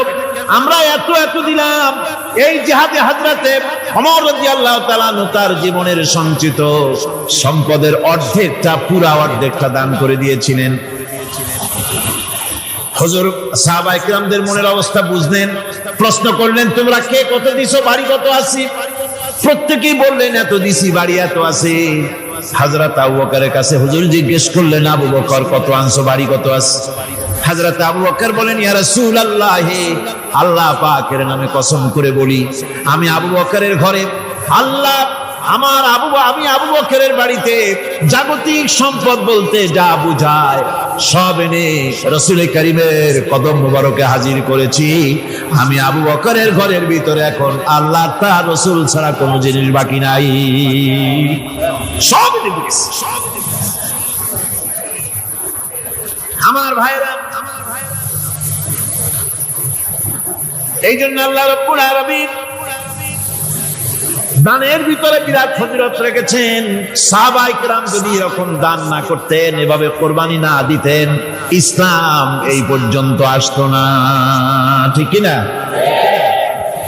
ইসলামের জন্য সবচেয়ে বড় অবদান নবীর পরেই সাহাবায়ে কেরাম রিদওয়ানুল্লাহ তাআলা আলাইহিম আজমাইন।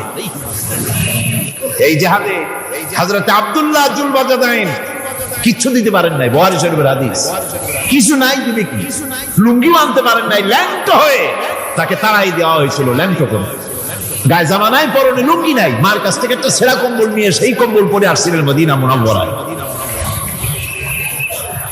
তাবুকের যুদ্ধে কোনো চাঁদা তিনি না দিতে পেরে মনটা বড়ই দুর্বল। তিনি আল্লাহর নবীকে প্রতিমধ্যে গিয়া ধরলেন, তাবুকের দিকে যাচ্ছেন আর প্রতিমধ্যে নবীর সামনে গিয়ে দাঁড়ায় গেছেন, বলতেছেন ইয়া রাসূলুল্লাহ, এই জিহাদে আমি তো কিছুই দিতে পারলাম না, আমার তো কিছু নাই, দেওয়ার মতো কিছুই নাই, কিছুই তো দিতে পারলাম না, শরীরটা ছাড়া আমার কাছে আর কিছুই নাই। হুজুর আপনি আমার জন্য দোয়া করেন, আমি যেন ইসলামের জন্য আমার জানটা দিয়ে দিতে পারি। নবীজি বললেন একটা গাছের ছাল নিয়ে আসো, দেখো পাও নাকি। হযরত আব্দুল্লাহ ঘুরে ঘুরে একটা গাছের ছাল নিয়ে আসলেন, নবীজি ছালটা হাতে নিয়ে হযরতে আব্দুল্লাহ জুল বাজাদাইনের ডান হাতে বাঁধে দিলেন আর বললেন, আল্লাহ আমি আব্দুল্লাহর রক্ত কাফেরদের জন্য হারাম করে দিলাম। হে আল্লাহ, তুমি আব্দুল্লাহর রক্ত কাফেরদের জন্য হারাম করে দাও। হযরত আব্দুল্লাহ কাঁদতে লাগলেন, বললেন, আয় আল্লাহর নবী, আমি চেয়েছিলাম আমি শহীদ হয়ে যাব, জীবনটা দিয়ে দেব, আর আপনি আমার রক্ত হারাম করলেন, আল্লাহর কাছে দোয়া করলেন, কেমন কথা। হুজুর বলেন, আব্দুল্লাহ তোমার জন্য এমন দোয়া করা হয়েছে, এখন যদি তুমি ঘরে বসে জ্বর হয়েও মরো, আল্লাহ রাব্বুল আলামিন তোমার শাহাদাতের মর্যাদা দিয়ে দিবেন। তাবুকের প্রান্তরে যাওয়ার পর রাসূলের কাছে খবর এলো, হযরতে আব্দুল্লাহ তীব্র কঠিন জ্বরে ভোগার পর তিনি ইন্তেকাল করেছেন। হুজুর বললেন তার জন্য কবর খোঁড়ো। বুখারী শরীফের হাদিসে এসেছে আব্দুল্লাহর জন্য কবর খনন করা হলো। একজন কবরের ভিতরে নেমে দাঁড়ালেন, দুইজনে আব্দুল্লাহর লাশ নিয়ে আসতেছে, একজনের পাশে আলো ধরিয়ে দাঁড়িয়ে আছেন, ছোট্ট টিমটিমে একটা আলো জ্বলতেছে কবরের পাশে। কবরের ভিতরে যিনি দাঁড়ানো তিনি বলতেছেন, লাশ যারা বহন করতেছো তোমাদের ভাইয়ের প্রতি আদব করো, আদব করে নিয়ে আসো, মর্যাদার সাথে নিয়ে আসো।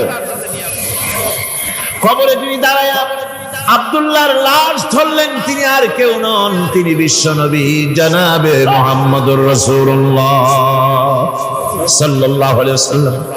আল্লাহর নবী নিজ হাতে হযরতে আব্দুল্লাহ জুল বাজাদাইনের লাশ ধরে কবরের মধ্যে শোয়াই দিলেন। এরপরে কবরের উপরে হুজুর উঠে আসলেন, নিজের হাতে কবরের উপরে মাটি দিলেন আর বললেন, তোমরা আমার কাছে যারা আছো সরে যাও। ওনারা সরে দাঁড়ালেন। আল্লাহর নবী কবরের উপরে দুই হাত বিছায় দিয়া নবীজি বলতে লাগলেন, আয় আল্লাহ রব্বুল আলামিন, আজকের সন্ধ্যা পর্যন্ত আমি এই আব্দুল্লাহর উপরে রাজি ছিলাম, আয় আল্লাহ তুমিও আব্দুল্লাহর উপরে রাজি খুশি হয়ে যাও। হযরতে আব্দুল্লাহ বিন মাসউদ রাদিয়াল্লাহু তাআলা চিৎকার করে কেঁদে উঠছিলেন, যাহারে আজকের কবরে আব্দুল্লাহর লাশ না হয়ে যদি আমার লাশটা হইতো। আল্লাহর দ্বীনের জন্য এমন খরচ তারা করেছেন, এভাবে তারা খরচ করেছেন, নিজেদের জীবন দিয়েছেন, জান দিয়েছেন, মাল দিয়েছেন। অনেক মানুষ আছে, কারা জয় হবে, কারা জিতবে, তাদেরকে পয়সা দাও, যারা জিততে পারবে না তাদের পয়সা দিও না। বড় বড় ধনী মানুষ আছে, দিতে পারে 5 লাখ 10 লাখ, দেয় মাত্র 500 টাকা। আবার যাদের উপরে ধারণা ওরা বুঝি জিতে যাবে, তাদের দেয় 2, 5, 10 লাখ 1 কোটি পর্যন্ত দিয়ে দেয়। আছে না? আছে। আল্লাহ পাক বলেন, ওয়ামা লাকুম আল্লা তুনফিকু ফি সাবিলিল্লাহ, আল্লাহর পথে খরচ করার ব্যাপারে তোমাদের আপত্তি কেন? কি হয়েছে তোমাদের? কেন আল্লাহর পথে খরচ করতে পারো না? ওয়ালিল্লাহি মিরাসুস সামাওয়াতি ওয়াল আরদ, অথচ আসমান এবং জমিনের সব কিছুর মালিকানা কার? আল্লাহর না ওয়াজ তো আমি করি, গলায় অসুবিধা হলে আমার হবে, আপনাদের তো হওয়ার কথা না। শুনতে শুনতে গলা ভাঙছে। আকাশ আর জমিনে যা কিছু আছে সবটার মালিক কে? আল্লাহর নাম কি? যেমনটি জোরে নেওয়া উচিত ছিল গায়ের আওয়াজ দিয়া, গলার আওয়াজ দিয়া, তেমন আওয়াজ দিছিলেন না, দিলের থেকে বড় আওয়াজ গায়ের শক্তি দিয়ে আল্লাহ পাকের নাম নেন। আকাশ জমিন সবকিছুর মালিকানা কার? সে আল্লাহ রাব্বুল আলামিন বলেন, لا يستوي منكم من أنفق من قبل الفتح وقاتل। আল্লাহ পাক বলছেন, তোমাদের মধ্য থেকে যারা আল্লাহর রাস্তায় অংশগ্রহণ করে, যারা লড়াই করে, আর যারা খরচ করে বিজয়ের পূর্বে, যারা লড়াই করে না আর খরচ করে না বিজয়ের পূর্বে, তারা কখনো সমান নয়। সুদিনে বসন্তের কোকিল হবা, ইন্নী মাকুম, আমরাও আপনাদের সাথে ছিলাম, এটার কোনো দাম নাই। সুতরাং ইসলামের বিজয় আসবে ইনশাআল্লাহ। বলেন ইনশাআল্লাহ। ইসলামের বিজয় আসবে। বিজয় আসার পর এরপর আপনার টাকা দিয়া হবে নাকি? তখন টাকার অসুবিধা হবে না ইনশাআল্লাহ। এখন টাকা দরকার ইসলামের জন্য, এখন পয়সা দরকার। জান খুলে টাকা দাও, প্রাণ খুলে পয়সা দাও। যারা ইসলামের কথা বলে, যারা ইসলামের আন্দোলন করে, কলেজে করে, বিশ্ববিদ্যালয় করে, মাঠে করে, ময়দানে করে, আল্লাহর দ্বীন প্রতিষ্ঠার জন্য খেয়ে না খেয়ে যারা কষ্ট করে, দু হাতে তাদের দাও। বিজয় আসার আগেই দাও। আল্লাহ পাক বলছেন। কে বলছেন?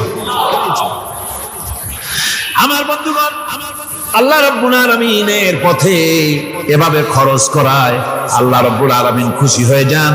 তাই তার পথে খরচ করতে হবে। সবশেষে একখানা হাদিস আপনাদের শোনাই। ওয়ান আবি হুরায়রা রাদিয়াল্লাহু তাআলা আনহু قال قال رسول الله صلى الله عليه وسلم السخي قريب من الله وقريب من الجنة قريب من الناس بعيد من النار। হযরত আবু হুরায়রা রাদিয়াল্লাহু তাআলা আনহু বলেন, রাসূল করিম সাল্লাল্লাহু আলাইহি ওয়াসাল্লাম বলেছেন, দানকারী আল্লাহর নিকটতম, দানকারী আল্লাহর নিকটতম, দানকারী বেহেশতের নিকটতম, দানকারী মানুষের নিকটতম, দানকারী জাহান্নাম থেকে দূরে সরায় দেন আল্লাহ। দানকারী বেহেশতের কাছে, আল্লাহর কাছে, মানুষের কাছে, আর জাহান্নাম থেকে অনেক অনেক অনেক দূরে। ওয়াল বাখিলু বাঈদুম মিনাল্লাহ বাঈদুম মিনাল জান্নাহ বাঈদুম মিনান নাস কারীবুম মিনান নার। আল্লাহর নবী বলেন, বখিল ব্যক্তি, যে ব্যক্তি কৃপণ, সে আল্লাহ থেকে দূরে, সে বেহেশত থেকে দূরে, সে মানুষ থেকে দূরে এবং জাহান্নাম থেকে একেবারেই নিকটে। নাউযুবিল্লাহ, নাউযুবিল্লাহ। ওয়ালা জাহিলুন সাখিয়ুন আহাব্বা ইলাল্লাহি মিন আবিদিন বাখিল। তিরমিজি শরীফের হাদিস। আর অবশ্যই একজন জাহিল দাতা, একজন কৃপণ আবেদের চাইতে আল্লাহর কাছে তার অনেক দাম। সুবহানাল্লাহ। সুতরাং আল্লাহর পথে প্রাণ খুলে আল্লাহর পথে দেওয়ার জন্য মন তৈরি করুন। আল্লাহ যা দিয়েছেন, যেমন জোয়ার, যেমন ভাটি তেমন জোয়ার। কুয়ার পানি যদি না উঠান, কুয়ার পানি ক্রমান্বয়ে পচে যাবে, নষ্ট হবে। পানি যত উঠাবে, কুয়া পানি তত জারি থাকবে। সুবহানাল্লাহ। দিতে থাকবেন আল্লাহর রাস্তায়, দিতে থাকবেন, ততই কল্যাণ হবে, মুক্তি হবে, শান্তি পাবেন। মোনাজাতের জন্য বসেন, এক্ষুনি মোনাজাত। মোনাজাতের জন্য দাঁড়ানো ভাইরা সব বসে পড়েন। আল্লাহুম্মা আমিন। ربنا ظلمنا أنفسنا وإن لم تغفر لنا وترحمنا لنكونن من الخاسرين ربنا لا تزغ قلوبنا بعد إذ هديتنا وهب لنا من لدنك رحمة إنك أنت الوهاب। আয় আল্লাহ তাআলা, এই বিশাল জনসমুদ্র নিয়ে তোমার দরবারে হাত তুলেছি পবিত্র মেরাজের রজনীতে। আয় আল্লাহ, তুমি দয়া করে মেহেরবানি করে আমাদের আলোচনা, দুরূদ সালামের সওয়াব আমাদের বিশ্ব নবী, তোমার প্রিয় হাবিব জনাবি মুহাম্মদ রাসূলুল্লাহ সাল্লাল্লাহু আলাইহি ওয়াসাল্লামের রূহ মুবারকে পৌঁছায়া দাও। সমগ্র বিশ্বের মাটির নিচে যত মুমিন মুমিনাত শুয়ে আছেন তাদের আরো আর পরে সওয়াব পৌঁছায় দাও। আমাদের মা বাপ যাদের দুনিয়া থেকে বিদায় হয়ে গেল, আল্লাহ কবরগুলিকে জান্নাতের টুকরায় পরিণত করে দাও। রব্বির হামহুমা কামা রব্বায়ানি সগীরা। পড়েন সবাই, রব্বির হামহুমা কামা রব্বায়ানি সগীরা। হায় আল্লাহ তাআলা, বহু মানুষ দোয়া চেয়েছি, কতজনের কত কষ্ট। কেউ হসপিটালে আছে, কারো অপারেশন হবে, কেউ বা মরে গেছে, কেউ বা মামলা মোকদ্দমায় আছে, কেউ বা পারিবারিক অশান্তিতে আছে। আল্লাহ যিনি যেই নিয়তে দোয়া চেয়েছে মেহেরবানি করে সেই নেক নিয়ত তোমার দরবারে কবুল করে নাও। বিপদগ্রস্ত লোকগুলির বিপদ থেকে বাঁচাইয়া দাও। আয় আল্লাহ রাব্বুল আলামিন, এই মাহফিলে লক্ষ লক্ষ জনতা সমুদ্রের ঢেউর মতো চতুর্দিক থেকে আসতে থাকে। তুমি আর তোমার কোরআন আর তোমার রাসূল ছাড়া কোনো সাক্ষ্য কারো মনে নাই। কাউরে রিক্সা ভাড়া দেওয়া হয় না, ট্রাক ভাড়া, বাস ভাড়া কাউকে দেওয়া হয় না। এক লোকমা খানাও এখানে পায় না, তাবাররুক বা সিন্নি বিতরণও হয় না। আয় আল্লাহ, নিঃস্বার্থ ভাবে এই লোকগুলি যাতায়াত করে। আল্লাহ তোমার কোরআনের বরকতে সকলকে তুমি গুনাহ মুক্ত করে দাও। আয় আল্লাহ তাআলা, যাতায়াতটা আসান করে দিও, যাতায়াতের পথে কারো যেন কোনো বিপদ না হয়ে যায়। আয় আল্লাহ তাআলা, বাড়ি ঘর ফালায় আসে, বাড়ি ঘর তোমার ফেরেশতা দিয়ে তুমি হেফাজত করো।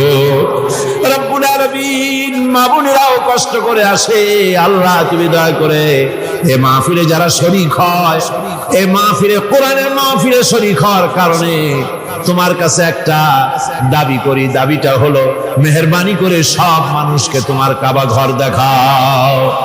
যারা উপস্থিত হয়েছে সকলকে তোমার হাবিবের রওজায় গিয়া সালাম দেওয়ার তৌফিক দাও। ربنا تقبل منا إنك أنت السميع العليم وتب علينا إنك أنت التواب الرحيم سبحان ربك رب العزة عما يصفون سلام على المرسلين الحمد لله رب العالمين واجعل آخر كلمتنا عند الموت لا إله إلا الله مثل الذين ينفقون أموالهم في سبيل الله كمثل حبة আল্লাহর রাস্তায় খরচ করা এর দৃষ্টান্ত হলো একটা দানার মতো। যেই দানাটা থেকে 7টা ডাল বেরিয়ে গেল। ফি কুল্লি সুমবালাতিন মিআতু হাব্বা, একটা দানা থেকে 7টা ডাল বেরোলো। এক একটা ডালে 100 করে দানা হলো, সব মিলাইয়া 700 দানা হয়ে গেল। ওয়াল্লাহু ইউদাইফু লিমান ইয়াশা ওয়াল্লাহু ওয়াসিউন আলীম। আল্লাহ পাক বলেন, এই পৃথিবীতে একটা দানায় 700 দানা যে আল্লাহ রাব্বুল আলামিন তোমার হাতে ধরায় দিলেন, সে আল্লাহ পাকের ব্যাংকে যদি টাকা জমা রাখো, আল্লাহর রাস্তায় যদি খরচ করো, 700 গুণ বাড়াইয়া আল্লাহ তোমার হাতে ধরাইয়া দিবেন। আল্লাহু ইউদাইফু লিমান ইয়াশা, আর আল্লাহ ইচ্ছে করলে এর থেকেও বেশি তোমাকে দান করবেন। সুবহানাল্লাহ, কোন জোরে। আর এই দান করতে হবে মরার আগে। কোন সময় দেবেন? কোন? আমার দেশে বহু মুসলমান আছে যারা বলে, হুজুর আসি আপনাদের পিছনে, যা বলেন আসি, জীবন দিয়া দেব। এরা খুব সালা, জীবন দিতে চায়, মাল দিতে চায় না। আল্লাহ তো আগে জীবন চায় নাই। আল্লাহ আগে কি চেয়েছেন? আল্লাহ আগে কি চেয়েছেন? আল্লাহ চেয়েছেন মাল। وَتُجَاهِدُونَ فِي سَبِيلِ اللَّهِ بِأَمْوَالِكُمْ وَأَنفُسِكُمْ। আল্লাহ পাক বলেন, জিহাদ করো আমার রাস্তায় মাল দিয়ে আর জান দিয়ে। মাল দাও আগে, মাল না দিয়া যদি আগে মরে যাও, মালটা তো থেকেই গেল। সুতরাং মাল আগে আমার রাস্তায় দাও। দেবা কখন? মরার আগে দাও। وأنفقوا مما رزقناكم من قبل أن يأتي أحدكم الموت আমার রাস্তায় খরচ করো মৃত্যু আসার আগে।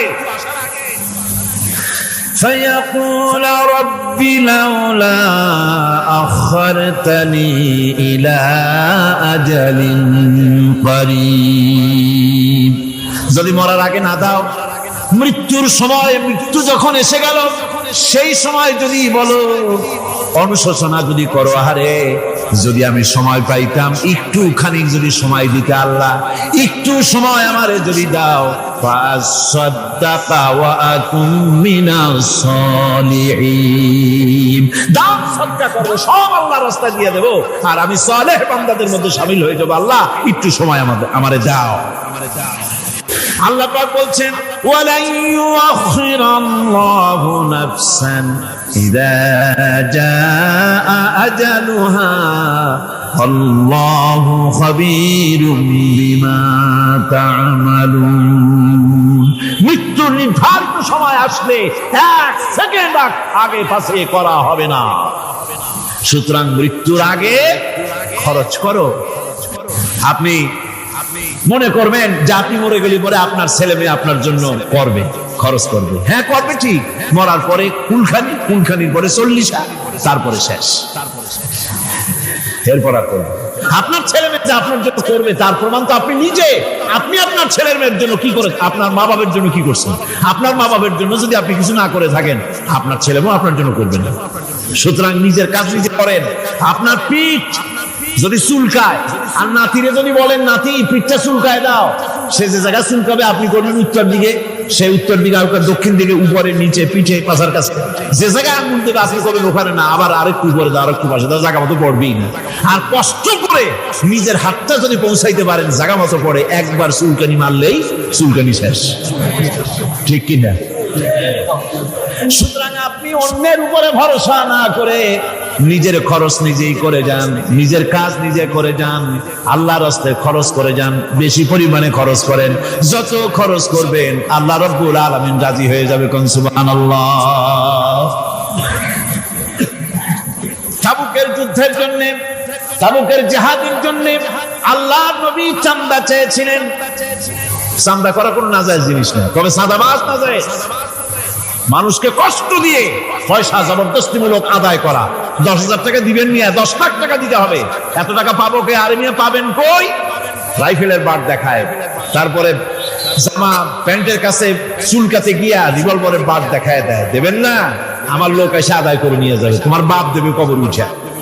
এইটা জায়েজ না। কথা বুঝতে পেরেছি? রাসূল করিম সাল্লাল্লাহু আলাইহি ওয়াসাল্লাম সাহায্য চেয়েছেন, সাহায্য। রোমকদের সঙ্গে যুদ্ধ হবে, সাহায্য লাগবে, যার কাছে যা আছে নিয়ে আস।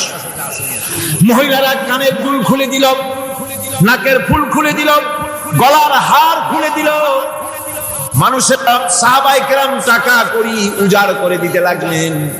এত হলো, হুজুরকে দেখা যায় না, স্তূপ হয়ে গেছে, সোনা দানা, টাকা পয়সা, অস্ত্রপাতির স্তূপ। হুজুর বলছেন, তোমরা তো সবাই দিলে, আমার আবু বকর কোথায়?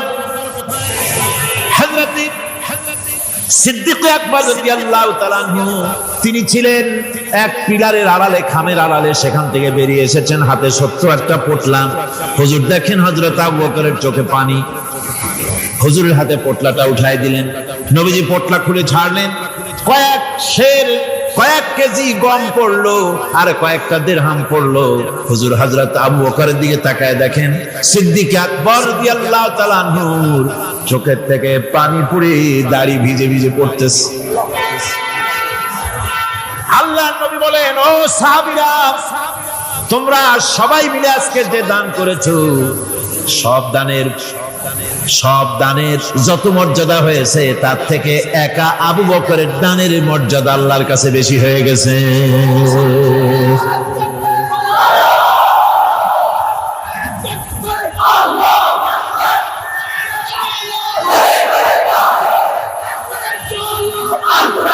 সাহাবায়ে কেরামের মনের ভিতরে প্রশ্ন জাগলো, এটা কেমনে হলো?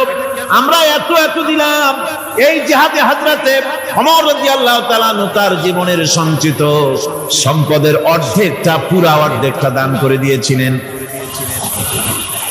হুজুর সাহাবায়ে কিরামদের মনের অবস্থা বুঝলেন, প্রশ্ন করলেন, তোমরা কে কত দিছো, বাড়ি কত আছে? প্রত্যেকেই বললেন, এত দিছি, বাড়ি এত আছে। হযরত আবু বকরের কাছে হুজুর জিজ্ঞেস করলেন, আবু বকর কত আনছো, বাড়ি কত আছে?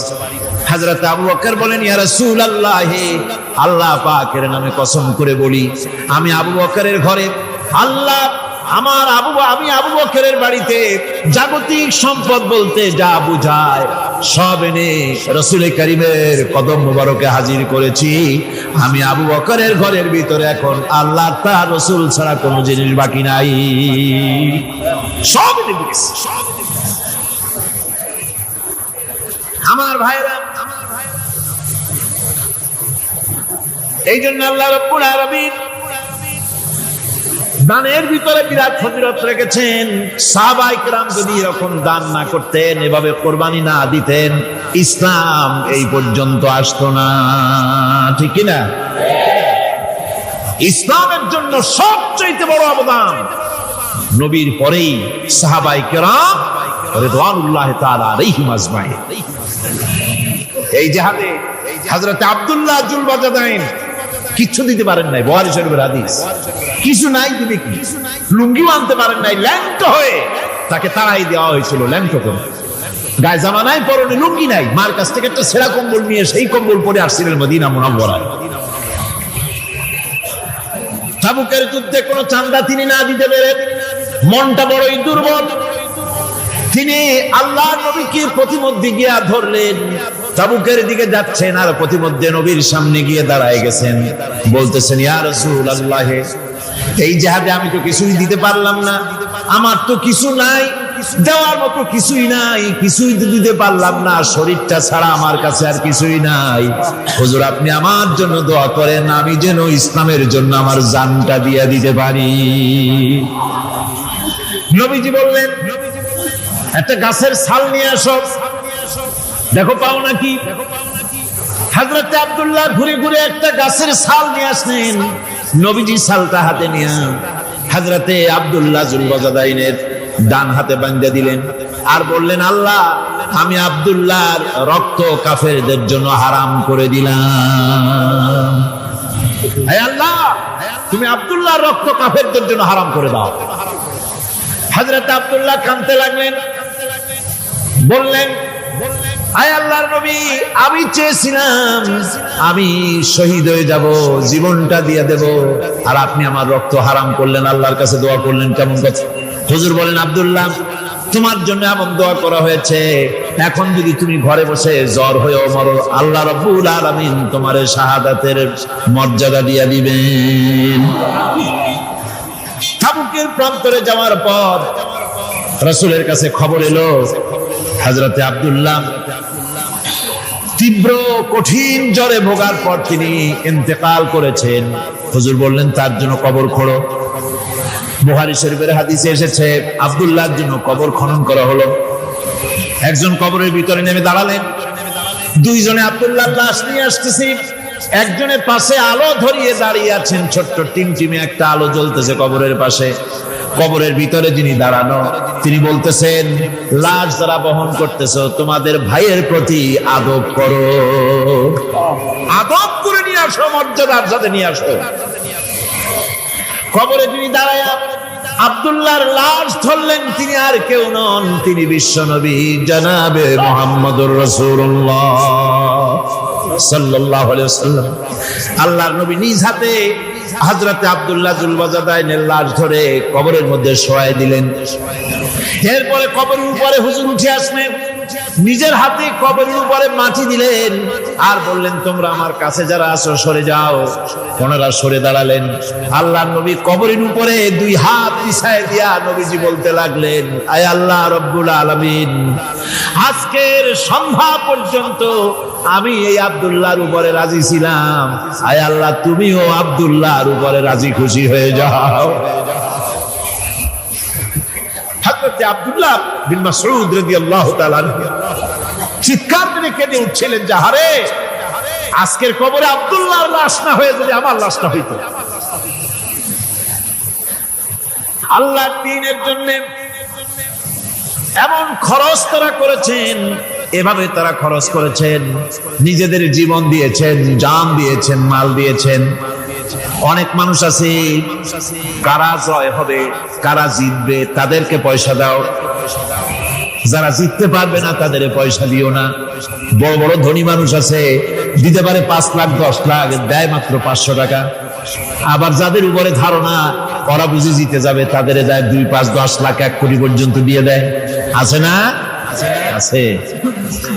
আল্লাহ পাক বলেন ওয়ামা লাকুম আল্লা তুনফিকু ফি সাবিলিল্লাহ। আল্লাহর পথে খরচ করার ব্যাপারে তোমাদের আপত্তি কেন? কি হয়েছে তোমাদের? কেন আল্লাহর পথে খরচ করতে পারো না? ওয়ালিল্লাহি মিরাসুস সামাওয়াতি ওয়াল আরদ। অথচ আসমান এবং জমিনের সব কিছুর মালিকানা কার? আল্লাহর না। ওয়াজ তো আমি করি, গলায় অসুবিধা হলে আমার হবে, আপনাদের তো হওয়ার কথা না। শুনতে শুনতে গলা ভাঙছে। আকাশ আর জমিনে যা কিছু আছে সবটার মালিক কে? আল্লাহর নাম কি? যেমনটি জোরে নেওয়া উচিত ছিল গায়ের আওয়াজ দিয়া, গলার আওয়াজ দিয়া, তেমন আওয়াজ দিছিলেন না। দিলের থেকেও বড় আওয়াজ, গায়ের শক্তি দিয়ে আল্লাহ পাকের নাম নেন। আকাশ জমিন সবকিছুর মালিকানা কার? সে আল্লাহ রাব্বুল আলামিন বলেন لا يستوي منكم من أنفق من قبل الفتح وقاتل। আল্লাহ পাক বলছেন তোমাদের মধ্য থেকে যারা আল্লাহর রাস্তায় অংশগ্রহণ করে, যারা লড়াই করে, আর যারা খরচ করে বিজয়ের পূর্বে, যারা লড়াই করে না আর খরচ করে না বিজয়ের পূর্বে, তারা কখনো সমান নয়। সুদিনে বসন্তের কোকিল হবা, ইন্নী মাকুম, আমরাও আপনাদের সাথে ছিলাম, এটার কোনো দাম নাই। সুতরাং ইসলামের বিজয় আসবে ইনশাআল্লাহ। বলেন ইনশাআল্লাহ। ইসলামের বিজয় আসবে। বিজয় আসার পর এরপর আপনার টাকা দিয়া হবে নাকি? তখন টাকার অসুবিধা হবে না ইনশাআল্লাহ। এখন টাকা দরকার ইসলামের জন্য, এখন পয়সা দরকার। জান খুলে টাকা দাও, প্রাণ খুলে পয়সা দাও। যারা ইসলামের কথা বলে, যারা ইসলামের আন্দোলন করে, কলেজে করে, বিশ্ববিদ্যালয় করে, মাঠে করে, ময়দানে করে, আল্লাহর দ্বীন প্রতিষ্ঠার জন্য খেয়ে না খেয়ে যারা কষ্ট করে, দু হাতে তাদের দাও। বিজয় আসার আগেই দাও। আল্লাহ পাক বলছেন। কে বলছেন? আমার বন্ধুগণ, আল্লাহ রাব্বুল আলামিনের পথে এভাবে খরচ করায় আল্লাহ রাব্বুল আলামিন খুশি হয়ে যান। তাই তার পথে খরচ করতে হবে। সবশেষে একখানা হাদিস আপনাদের শোনাই। ওয়ান আবি হুরায়রা রাদিয়াল্লাহু তাআলা আনহু قال قال رسول الله صلى الله عليه وسلم السخي قريب من الله وقريب من الجنة قريب من الناس بعيد من النار। হযরত আবু হুরায়রা রাদিয়াল্লাহু তাআলা আনহু বলেন রাসূল করিম সাল্লাল্লাহু আলাইহি ওয়াসাল্লাম বলেছেন, দানকারী আল্লাহর নিকটতম, দানকারী আল্লাহর নিকটতম, দানকারী বেহেশতের নিকটতম, দানকারী মানুষের নিকটতম, দানকারী জাহান্নাম থেকে দূরে সরায় দেন আল্লাহ। দানকারী বেহেশতের কাছে, আল্লাহর কাছে, মানুষের কাছে, আর জাহান্নাম থেকে অনেক অনেক অনেক দূরে। ওয়াল বাখিলু বাঈদুম মিনাল্লাহ বাঈদুম মিনাল জান্নাহ বাঈদুম মিনান নাস কারীবুম মিনান নার। আল্লাহর নবী বলেন, বখিল ব্যক্তি, যে ব্যক্তি কৃপণ, সে আল্লাহ থেকে দূরে, সে বেহেশত থেকে দূরে, সে মানুষ থেকে দূরে এবং জাহান্নাম থেকে একেবারেই নিকটে। নাউযুবিল্লাহ। নাউযুবিল্লাহ। ওয়ালা জাহিলুন সাখিয়ুন আহাব্বা ইলাল্লাহি মিন আবিদিন বাখিল। তিরমিজি শরীফের হাদিস।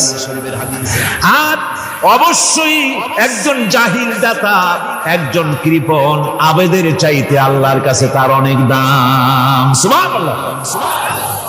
সুতরাং আল্লাহর পথে প্রাণ খুলে আল্লাহর পথে দেওয়ার জন্য মন তৈরি করুন। আল্লাহ যা দিয়েছেন, যেমন জোয়ার, যেমন ঘাটি তেমন জোয়ার, কুয়ার পানি যদি না উঠান কুয়ার পানি ক্রমান্বয়ে পচে যাবে, নষ্ট হবে। পানি যত উঠাবে কুয়া পানি তত জারি থাকবে। সুবহানাল্লাহ। দিতে থাকবেন আল্লাহর রাস্তায়, দিতে থাকবেন, ততই কল্যাণ হবে, মুক্তি হবে, শান্তি পাবে।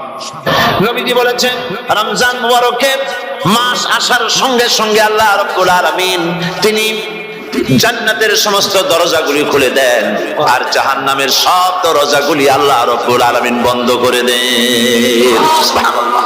আর শয়তানকে শৃঙ্খল দিয়ে বেঁধে ফেলা হয়, শিকল দিয়ে শয়তানদের বান্ধা হয়ে যায়। এই হাদিসটা যখনই শুনাই বিভিন্ন জায়গায়, লোকেরা বিভিন্ন জায়গায় প্রশ্ন করে, হুজুর কোন তো যে শয়তানদের বাঁধতে হয়, কিন্তু রমজান মাস তো লোকেরা মদ খায়, মিথ্যা কথা কয়, তাহলে শয়তান বান্ধা থাকবো কেমনে? আমি বলি দেখেন, এরও ব্যাখ্যা আছে। এর ব্যাখ্যা হলো এই, কোন কোন ঘড়ি আছে একবার চাবি দিলে 6 মাস চলে, আরেকবার চাবি দিলে 2 বছর চলে, আবার চাবি দিলে লাইফ চলে যায়, এরকমের ঘড়িও আছে। কোন কোন মানুষের শয়তানে এমন চাবি দিছে যে চাবিতে 6 মাস চলে, কোনটায় 10 মাস চলে, কোনটায় বছর চলে। রোজার মাসেও যারা গুনাহ করে শয়তানে এমন চাবি দিছে যে রোজার মাসেও বন্ধ হচ্ছে না, এরা শয়তানের খপ্পরে পড়ে গেছে। আল্লাহ এই চাবি থেকে মুসলমানদেরকে হেফাজত করুন, বলি আমিন। জোরে বলেন আমিন। শয়তান থেকে পানাহ কেউ দিতে পারে না, কোন গভর্নমেন্ট পারবে না। ব্রিটিশ গভর্নমেন্ট পারবে নাকি? American government? কেউ পারবে না। শয়তান থেকে পানাহ দিতে পারে কেবলমাত্র কে? ওই আল্লাহ রাব্বুল আলামিন আমাদেরকে শিখায় দিয়েছেন, শয়তানের ওয়াসওয়াসা থেকে আমার কাছে পানাহ চাও। আউযু বিল্লাহি মিনাশ শাইতানির রাজীম। বিতাড়িত মরদুদ শয়তানের ওয়াসওয়াসা থেকে পানাহ চাই, আল্লাহর কাছে পানাহ চাও। আল্লাহ পাক বলেন আমি পানাহ দিতে পারি শয়তানের ওয়াসওয়াসা থেকে। শয়তান থেকে আশ্রয় একমাত্র সিকিউর, নিরাপত্তা পেয়েছেন আল্লাহর পয়গম্বরেরা। সুবহানাল্লাহ। আম্বিয়া আলাইহিমুস সালাম তারা আল্লাহ কর্তৃক নিয়ন্ত্রিত, শয়তানের ক্ষমতা নাই পয়গম্বরদের কাছে যাওয়া। চতুর সীমানার ভেতরে শয়তান প্রবেশ করে কোন নবীকে ওয়াসওয়াসা দিতে পারবে না, বলি সুবহানাল্লাহ। এই জন্য শয়তান থেকে বেঁচে যাওয়া, শয়তানের ওয়াসওয়াসা থেকে বাঁচা খুবই কঠিন। সেই জন্য আল্লাহ পাক বলছে শয়তানকে বেঁধে রাখা হয়, জান্নাতের সমস্ত দরজা খোলা, জাহান্নামের সমস্ত দরজা বন্ধ হয়ে যায়। এই নিয়ামতের মাস আমাদের সামনে। প্রত্যেকটি যখন কোন ওয়ার্কশপ হয়, তো ওয়ার্কশপের জন্য এক একটা কি বলে সিলেবাস থাকে। রমজান মুবারক একটা ওয়ার্কশপ। এই ওয়ার্কশপের মধ্যে একটা সিলেবাস আছে, সেই সিলেবাসের নাম হচ্ছে কোরআন। কোরআন কোরআন কোরআন নাজিলের মাসে আমরা কি কোরআন তেলাওয়াত করি? বলে রোজা হচ্ছে, হাদিস শরীফের মধ্যে বলা হয়েছে আস-সাওমু জুন্নাহ, রোজা হচ্ছে ঢাল। রোজা কি কন্ত? ঢাল বোঝেন তো? ঢাল কি? প্রোটেক্টর। আপনি যাদের ময়দানে, যুদ্ধের ময়দানে নিরাপত্তার জন্য বাইরের থেকে আক্রমণকে ভিড়াবার জন্য কি ব্যবহার করেন? ঢাল ব্যবহার করেন। রোজা হচ্ছে ঢাল, শয়তানের সমস্ত আক্রমণ থেকে বাঁচার জন্য রোজা হচ্ছে ঢাল। রোজার দিনে কেউ যদি আপনার সাথে ঝগড়া করে, তাহলে রাসূল বলেছেন তুমি বলো, তুমি ঝগড়ায় প্রবৃত্ত হবে না। তোমার সাথে যদি কেউ ঝগড়া করে তুমি বলবে ইন্নী সাইম, আমি রোজাদার। আমি তোমার মতো ঝগড়া করতে আমিও পারি, আমি তোমার মতো গালাগালি দিতে পারি, কিন্তু আমি দেব না, ঝগড়াও করব না, গালিও দেব না, মারামারিও করব না, কারণ আমি রোজাদার। সুবহানাল্লাহ। রোজা আপনাকে গুনাহ থেকে বাঁচায় দেবে। দেখেন রোজা কিভাবে গুনাহ থেকে বাঁচায়। মিথ্যেবাদী, মিথ্যেবাদী সারাক্ষণ মিথ্যে কথা বলে, কিন্তু রোজার মাস আসছে। এখন মিথ্যাবাদী যারা, তাদের ঘনিষ্ঠ লোকদের কাছে শুনেছি যে তারা বলে, যদি কোনো লোক দিনের বেলা এসে যায় আর এমন কথা, যে কথা বলতে গেলে মিথ্যা বলা ছাড়া উপায় নাই তার জন্য, সে তখন বলে ভাই তুমি তো অসময় আসছো, এখন আমি খুব ব্যস্ত, আই এম ভেরি বিজি, তুমি রাত্রে আসো। কথা বুঝতে পেরেছেন তো? রোজা হচ্ছে কি? রোজাটা কি বলে? ঢাল। কোন মেয়ে লোকের দিকে চোখ করলো, আহা আমি তো রোজাদার, চোখকে সাথে সাথে নিচে নামায় ফেললো। গানের আওয়াজ আসলো, আমি তো রোজাদার, সে গানটা শুনলো না। কাজী সমস্ত গুনাহ থেকে বাঁচার জন্য রোজা একটা বিরাট হাতিয়ার। সুবহানাল্লাহ। এই মাসে আল্লাহ রাব্বুল আলামিন এই মাসটা, এই রোজাটা কেন দিয়েছেন? লাআল্লাকুম তাত্তাকুন, ইয়া আইয়ুহাল্লাযীনা আমানু কুতিবা আলাইকুমুস সিয়ামু কামা কুতিবা আলাল্লাযীনা মিন ক্বাবলিকুম লাআল্লাকুম তাত্তাকুন। হে বিশ্বাসীরা, তোমরা যারা ঈমান এনেছো শোনো, আমি রোজাকে তোমাদের জন্য ফারজ করেছি, যেমন করে ফারজ করেছিলাম তোমাদের পূর্বপুরুষদের উপরে। রোজা শুধু আমাদের উপরে ফরজ হয়েছে তা না, আমাদের আগে যারা যেসব নবীরা আসছিলেন তাদের উপরে রোজা কি ছিল? ফরজ ছিল। সুতরাং এই রোজা তোমাদের উপরে ফরজ, এই জন্য লাআল্লাকুম তাত্তাকুন, যাতে করে তোমরা কি হতে পারো? পরেজগার হতে পারো। কি হতে পারো? পরেজগার, মুত্তাকি হতে পারো, আল্লাহকে ভয় করতে পারো। একমাত্র আল্লাহর ভয় মানুষকে ভালো বানাতে পারে। একটা মানুষ জান্নাতে যাওয়ার জন্য, জাহান্নাম থেকে বাঁচার জন্য একটা জিনিস, কয়টা জিনিস বলে? একটি জিনিস যদি ভেতরে থাকে তাহলে সমস্ত গুনাহ থেকে বাঁচতে পারে। আর একটি জিনিস যদি না থাকে তাহলে এমন কোন কাজ নাই পৃথিবীতে যা সে করতে পারে না। সেই কাজটার নাম কি? তাকওয়া। সবাই বলেন কাজটার নাম কি? তাকওয়া। যদি ভেতরে আল্লাহ পাকের ভয় থাকে, রব্বুল আলামিন আমাকে দেখছেন, তিনি আমাকে শুনতেছেন, এই ভয় যদি অন্তঃকরণের ভিতরে থাকে তাহলে এই লোকটি কোনো গুনাহের কাজ করতে পারবে না, মিথ্যা বলতে পারবে না, ওজনে কম দিতে পারবে না, খাদ্যে ভেজাল দিতে পারবে না, শয়তানি বদমাশি করতে পারবে না। আর যদি এই জিনিসটির অভাব থাকে, যদি তাকওয়া না থাকে তাহলে সমস্ত অন্যায় কাজ সে করতে পারবে। এই জন্য আল্লাহ রাব্বুল আলামিন বলেন, রোজা এই জন্য দান করেছে যাতে করে, রোজার মাস এই জন্য দিলাম, লাআল্লাকুম তাত্তাকুন, তোমাদের ভিতরে তাকওয়ার সৃষ্টি হয়। এই ওয়াজ আমি আপনাদের সামনে অনেকবার করেছি। হযরত ওমর রাদিয়াল্লাহু তাআলা আনহু রাতের বেলায় ঘুরতে ঘুরতে দেখেন এক বাড়িতে আলো জ্বলছে, শেষ রাত। এই রাত্রে বাড়িতে আলো জ্বলে কেন? ভাবলেন কোনো অসুখ বিসুখ হলো নাকি। তো উনি কাছে গেছেন, গিয়ে কান পেতে শুনতেছেন। বাড়ির মালিক বুড়ি তার যুবতী মেয়েকে ডেকে বলছে, মা ওঠো, তাড়াতাড়ি ওঠো। কেন? কয় যে সকাল তো হয়ে গেল, দুধ দই এনেছি, আমি দুধ এনে রাখছি, এখন তুমি পরিমাণ মতো সবটা পাত্রে পানি দিয়ে ভরে দাও, তাহলে ওজন বেশি হবে আর আমরা ভালো লাভ করতে পারবো। মেয়ে বলছে, মা তুমি বলো কি, এটা আমার দ্বারা সম্ভব না। কেন সম্ভব নয়? হযরত ওমর এক ফরমান জারি করেছেন, তিনি বলেছেন তিনি পানিতে, দুধের মধ্যে পানি মিশাতে নিষেধ করেছেন। তাছাড়া রাসূল করিম সাল্লাল্লাহু আলাইহি ওয়াসাল্লাম খাদ্যদ্রব্যে ভেজাল দিতে নিষেধ করেছেন। কাজী হযরত ওমরের এই নির্দেশকে আমি অমান্য করতে পারবো না। মা বলছে, দেখো ওমর এখন তো ঘুমাইতেছে, এত রাত্রে তিনি কি এখানে আসছেন নাকি আমাদের এই কারবার দেখতে? তুমি পানি মিশাও ইচ্ছে মতো। মেয়ে বলছে, মা হযরত ওমর ঘুমাতে পারেন, তার পুলিশেরা, তার গোয়েন্দা বিভাগের লোকেরা ঘুমাতে পারেন, হযরত ওমরের চোখকে ফাঁকি দেওয়া যাবে, হযরত ওমরের পুলিশকে ফাঁকি দেওয়া যেতে পারে, কিন্তু আল্লাহ রাব্বুল আলামিনের চোখকে ফাঁকি দেওয়া যাবে না। আমার পক্ষে সম্ভব নয়, আমি দুধে পানি মিশাতে পারবো না। হযরত ওমর রাদিয়াল্লাহু তাআলা চলে গেলেন, গিয়ে তার ছেলেকে ডেকে বললেন, ছেলে আমি তো এখন বুড়া হয়ে গেছি, আমার বিয়ের বয়স নাই, আমি একটা মেয়ের খোঁজ নিয়ে আসছি, যদি আমার বয়স থাকতো এই মেয়েটার আমি বিয়ে করতাম। সুবহানাল্লাহ, সুবহানাল্লাহ। এই মেয়েটা তুমি খোঁজ নাও, যদি বিয়ে না হয়ে থাকে তুমি প্রস্তাব দাও বিবাহের। কি সৌন্দর্য তিনি দেখলেন মেয়েটার মধ্যে, স্বাস্থ্য, রূপ, যৌবন, কি দেখলেন? তাকওয়া। জোরে বলেন না, কি দেখলেন? এই তাকওয়া তিনি দেখলেন। এই তাকওয়ার উপরে ভিত্তি করে আমিরুল মুমিনিন, অর্ধেকটা পৃথিবীর প্রেসিডেন্ট, খলিফাতুল মুসলিমিন, আমিরুল মুমিনিন হযরত ওমর তার ছেলের জন্য পুত্রবধূ করে তাকে ঘরে নিয়ে আসলেন। সুবহানাল্লাহ। ফায়দা কি হলো? ফায়দা এই হলো, এই মেয়ের গর্ভে যে মেয়ে হলো, সেই মেয়ের গর্ভে যে মেয়ে হলো, সেই মেয়ের গর্ভে ফারুকে সানি, হযরত ওমর ইবনে আব্দুল আজিজ রাহমাতুল্লাহ আলাইহির মতো ফারুকে সানি আল্লাহ দান করে দিলেন। সুবহানাল্লাহ বিহামদি। এটার নাম হচ্ছে তাকওয়া। এই তাকওয়ার ব্যাপারে হযরত ওমর রাদিয়াল্লাহু তাআলা আনহু তিনি হযরত কাব বিন উবাই রাদিয়াল্লাহু তাআলা আনহুকে জিজ্ঞেস করেছিলেন যে তাকওয়ার একটা ব্যাখ্যা আপনি কি আমাকে বলতে পারেন, তাকওয়ার ব্যাখ্যাটা কি? তিনি বলেন, হ্যাঁ পারি। কি ব্যাখ্যা?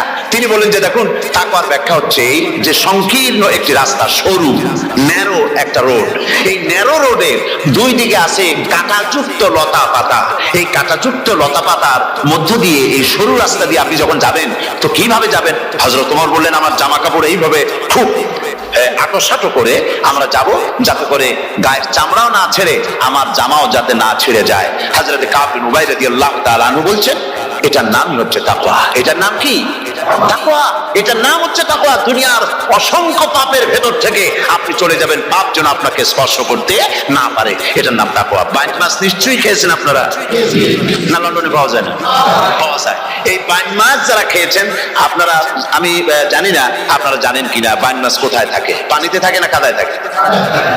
মাশাআল্লাহ, বাইন মাছ থাকে কাদার মধ্যে। কিন্তু এই বাইন মাছ যারা ধরেছে তাদের মুখে শুনেছি আমি যে বাইন মাছ থাকে কাদায়, ওকে যখন ধরে টেনে বের করায় কাদার মধ্য থেকে এক ফোঁটা কাদা ওর গায়ে নাই। এই কলুষিত সমাজ, পাপে ভরপুর। গ্রেট ব্রিটেন, আমেরিকা, পাশ্চাত্য, আমাদের দেশ, সর্বত্র পাপ আর পাপ। এই পাপের মধ্যে বাগনা শুধু খাইয়েন না, ওর কাছ থেকে শিক্ষাও গ্রহণ করেন। ও যেমন কাদার মধ্যে থাকে, কাদা ওর গায়ে লাগে না, আপনিও এই সমাজের মধ্যে আপনি আপনার কাজ চালিয়ে যান, পাপ যেন আপনাকে স্পর্শ না করে। আল্লাহ যেন পাপের থেকে আমাদের বাঁচান। আমরা বলি আমিন, সবাই বলেন আমিন। এটার নাম হচ্ছে তাকওয়া। আর তাকওয়া লম্বা জামায় তাকওয়া হয় না, লম্বা দাড়িতে তাকওয়া হয় না, পাগড়ি একটা বানলেই তাকওয়া হয় না। রাসূলুল্লাহ সাল্লাল্লাহু আলাইহি ওয়াসাল্লাম বলেছেন তাকওয়া হা হুনা, হা হুনা, হা হুনা, তিনবার বলেছেন, বুকের দিকে দেখায় বলেছেন তাকওয়া হা হুনা। তাকওয়া হচ্ছে এখানে। এর অর্থ এই নয় যে আমি দাড়িকে আমি ছোট করে দেখছি, জামাকে ছোট করে দেখছি, তা নয়। কিন্তু বলছি যে তাকওয়াটা হচ্ছে অন্তরের ভেতরে। এই অন্তরের ভেতর থেকেই এটার বহির প্রকাশ হতে হবে। আপনার কথায়, আপনার বলায়, আপনার ওঠায়, আপনার বসায়, আপনার চালচলনে, আপনার বিয়ে শাদীতে, আপনার ব্যবসা বাণিজ্যের সর্বত্র তাকওয়ার ছাপ প্রদর্শিত হতে হবে। তাহলেই আমার মধ্যে তাকওয়া এসেছে বলে প্রমাণ হবে। আর এটাই আল্লাহ পাক চান। রমজান মুবারকে তোমাদের মধ্যে তাকওয়া সৃষ্টি হোক। রোজা সম্পর্কে এই কথাগুলি আমি বলে নিলাম। প্রথম 10 দিন শুধু রহমত নাজিল হবে, দ্বিতীয় 10 দিনে আল্লাহ পাক শুধু মাফ করতে থাকবেন, আর তৃতীয় 10 দিনে আল্লাহ পাক জাহান্নাম থেকে মুক্ত করে দেবেন। সুবহানাল্লাহ। রমজানে মক্কা শরীফে, মদিনা শরীফে ছোট্ট একটা বাচ্চাও ঘুমায় না। অন্তত 5-7 বছর, 8-10 বছর বয়স হয়ে গেছে এরকম বাচ্চা সারা রাত্রে 1 সেকেন্ডের মধ্যে ঘুমায়। সমস্ত লোক জাগে, ফজরের নামাজ পড়তে গিয়ে ঘুমায়। সব সমানে 2 হাতে নেকি কামাই করে। নেকি কামাইয়ের মৌসুমে বাহার। রমজান হচ্ছে নেকি কামাইয়ের বসন্তকাল। আপনারা যেন খবরদার মিস করবেন না, মিস করবেন না খবরদার। এই মাসটা পুরোপুরি কাজে লাগাবার জন্য মায়েরা, আমার মায়েরা, বোনেরা, মেহেরবানি করে এই মাসটা কাজে লাগাবেন। গীবত গাইবেন না, রাগারাগি করবেন না, ঝগড়াঝাড়ি করবেন না, মিথ্যা কথা বলবেন না, তেলাওয়াত, জিকির, আজকার। আর পুরুষেরাও এই জিকির আজকারের মধ্যে, মানুষকে ভালো কাজের আদেশ করার মধ্যে যা আজকে আল্লাহ আমার দিয়ে বলাইলেন, এই কাজগুলি আমি এবং আপনারা সবাই যেন আমল করতে পারি। আল্লাহ তৌফিক দান করুন। যে ব্যক্তি তওবা করে আল্লাহর পথে চলে, নেক আমল করে, পেছনের জীবনের দোষ ত্রুটি যা করেছেন সবগুলির বদলে আল্লাহ রব্বুল আলামিন নেকি দিকে দিবেন। জোরে বলেন সুবহানাল্লাহ। তার মানে হচ্ছে জীবনে যত অপরাধ করেছিল, তওবা করে যখন ভালো কাজ করবে, আর পেছনের কথাগুলি যখন মনে করবে গভীর রাত্রে, আল্লাহ আমি এই ধরনের পাপ করেছিলাম, চুরি করেছি, ডাকাতি করেছি, জেনা করেছি, মদ খেয়েছি, মিথ্যা কথা বলেছি, এই সব কথা বলে যত অনুশোচনা করবে আর অনুতপ্ত হবে, চোখ দিয়া যত পানি পড়বে, নতুন নতুন করে তার আমল নামে আল্লাহ নেকি লিখতে থাকবেন। জোরে বলেন সুবহানাল্লাহ। রব্বুল আলামিন তার বান্দাকে এত ভালোবাসেন। একজন সাহাবী কতগুলি পাখির বাচ্চা নিয়ে রাসূলের কাছে হাজির হয়েছেন। আল্লাহর নবী বলেন, এই পাখির বাচ্চাগুলি আনলা কেন? সাহাবী বলেন, হুজুর এই পাখির বাসাটা ভেঙে গিয়েছিল, বাচ্চাগুলি যখন ধরলাম ওর মা আমার মাথার উপরে ঠোকলাতে লাগলো, সে নিজের জীবনের মায়াকে উপেক্ষা করে বাচ্চাগুলিকে হেফাজত করার জন্য আমার উপরে ঝাঁপিয়ে পড়লো। আমি নিয়ে এসেছি এখানে, এই দেখুন ঘরের মধ্যে ঢুকেছে, এখানে ওই পাখিটা এসেছে। আমি রাসূলকে দেখাতে এলাম প্রাণী জগতে মায়ের সন্তানের প্রতি কত মায়া, সেটা দেখাতে এলাম। আল্লাহ নবী বলেন, ও সাহাবী, প্রাণী জগতে সন্তানের প্রতি মায়ের কতটুকু মহব্বত তুমি তাই আমাকে দেখাতে এসেছো। শোনো, এই প্রাণী জগতে সন্তানের প্রতি মায়ের যত মহব্বত, তার চাইতে লক্ষ কোটি গুণে বেশি মহব্বত বান্দার প্রতি আল্লাহ রব্বুল আলামিনের। মহব্বতকে, করুণাকে, রহমতকে, ভালোবাসাকে 100 ভাগ করা হয়েছে। 100 ভাগ করে 99 ভাগ আল্লাহ নিজের কাছে রেখেছেন, আর একটা ভাগ তামাম পৃথিবীর প্রাণী জগতে আল্লাহ ছড়াই দিয়েছেন। একটা ভাগ দিয়েছেন সারা দুনিয়ার প্রাণী জগৎ। সেই একটা ভাগে এই শত সহস্র কোটি প্রাণীর মধ্যে যেটুকুন আমরা পাইছি, এতটুকুন মহব্বতে সন্তানের জন্য কলিজায়, সন্তানের কোনো অকল্যাণ হলে কলিজায় পানি থাকে না। সন্তানের কোনো অসুবিধা হলে বা মা বাপের কষ্ট হলে বা কারো কোনো কষ্ট হলে আমরা এই ধরনের আমাদের অবস্থার সৃষ্টি হয়ে যায়। 1 ভাগ তামাম পৃথিবীর সমস্ত প্রাণী জগতে ছড়ায় দেওয়ার পর আমাদের অবস্থা যদি এই হয়, তাহলে 99 ভাগ রহমত যার কাছে, বান্দার প্রতি তার মহব্বত কতখানি। আমার বন্ধুগণ, রাসূল পাক সাল্লাল্লাহু আলাইহি ওয়াসাল্লাম বলেছেন, সাহাবীরা, একজন লোক উটের পৃষ্ঠে যাচ্ছিল কোথাও, উটের পৃষ্ঠে তার খাবার আছে, পানি আছে, যেতে যেতে মরুদ্যানের মধ্যে সে বিশ্রাম করলো। ঘুমের থেকে জেগে দেখে উট নাই, খাবার নাই, পানিও নাই, বড় লোকটা কেমন পেরেশান হয়। সাহাবীরা বলেন, হুজুর উট হচ্ছে মরুভূমির জাহাজ, উট হারায় গেছে, টাকা পয়সা যা ছিল, খাদ্য খাবার ছিল, সব চলে গেছে, এর থেকে পেরেশানি তো আর কিছুই হয় না। হুজুর বলেন, লোকটা খানিকক্ষণ চিন্তা ভাবনা করতে করতে কিছুক্ষণ পর দেখলো উট ফিরে এসেছে, সমস্ত টাকা তার ওই খাদ্য আর পানিও নিয়ে হাজির হয়ে গেছে। বলো কেমন খুশি হয়? হুজুর হযরত সাহাবীরা বলেন, হুজুর এর থেকে খুশি আর কি হতে পারে? লোকটার দিল তো ভরে যাবে। আল্লাহর নবী বলেন, ও সাহাবীরা, কোন বান্দা যদি আল্লাহ থেকে নাফরমান হয়ে যায়, নামাজ ছেড়ে দেয়, জিনা ব্যভিচার বদমাশি নাফরমানিতে যখন লিপ্ত হয়ে যায়, উঠারা ব্যক্তি উট পাওয়ার জন্য যেমন পেরেশানি বোধ করে, আল্লাহ রাব্বুল আলামিন তার ওই নাফরমান বান্দার জন্য আল্লাহ রাব্বুল আলামিন ফিরে আসার জন্য আল্লাহ রাব্বুল আলামিন চান। বান্দা যখন নাফরমান বান্দা নিজের গুনাহ বুঝতে পেরে যখন সিজদায় পড়ে গিয়া কান্দে, রব্বুল আলামিন আমার গুনাহ মাফ করে দাও, এইভাবে যখন কাঁদতে থাকে, রব্বুল আলামিন আল্লাহর হাবিব বলেন, উঠারা ব্যক্তি উঠ ফেলে পড়ে, ওই ব্যক্তি যত খুশি হন। কোন নাফরমান বান্দা যখন সিজদায় পড়ে যায়, আল্লাহ রাব্বুল আলামিন এর চাইতে লক্ষ কোটি গুণে বেশি খুশি হয়ে যান। আল্লাহ পাক হচ্ছেন রহমান রহিম, গাফুরুর রহিম। পৃথিবীতে এমন কে আছে আপনি আমাকে বলেন? এমন কে আছে অপরাধ করবে না আর সে বলবে আয় তোরে মাফ করে দেই? বলেন এরকম আছে নাকি? কেউ বলেন আছে? এমন কি বাপ মা ছেলে অন্যায় করেছে, বাপ মার দিল চায় ছেলেটা যদি মাফ চাইতো, বড্ড ভালো হতো, ওর সাথে প্রাণ ধরে কথা বলতাম, বুকের সাথে জড়িয়ে দিতাম, কিন্তু মুখ খুলে বলে না যে অপরাধ করেছিস মাফ চাইয়া যা, এরকম বলে। মাও বলে না, বাপেও বলে না, কিন্তু একমাত্র মহান সত্য রব্বুল আলামিন বান্দা যখন গুনাহ করে, আল্লাহ ডাকে, বান্দারে গুনাহ করেছিস ফিরে আয়, আমি তোরে মাফ করে দেব। গুনাহ করেছিস ফিরে আয়, জিনা করেছিস ফিরে আয়, মদ খেয়েছিস ফিরে আয়, মানুষ হত্যা করেছিস ফিরে আয়, চুরি করেছিস ফিরে আয়, আগুন পূজা করেছিস ফিরে আয়, মাটি পূজা করেছিস, সূর্য পূজা করেছিস, যা করেছিস না কেন ফিরে আয়, আমাকে ডাক দে, আমি তোর জিন্দেগির গুনাহ আমি আল্লাহ মাফ করে দেব।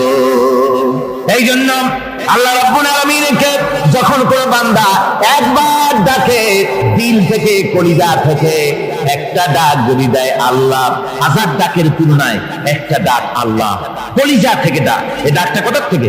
কলিজা থেকে। দিল সে जुबान निकलती है, असर रखती है, पर नहीं मगर ताकते परवाज रखती है। অন্তর থেকে যে কথা বেরোয় তা প্রভাব বিস্তার করে। কলিজা থেকে যদি কেউ ডাক দেয় আল্লাহ, কলিজার একটা ডাক আলাদা না? বলেন আলাদা কিনা? কলিজা থেকে ডাক বলেন না সবাই আল্লাহ।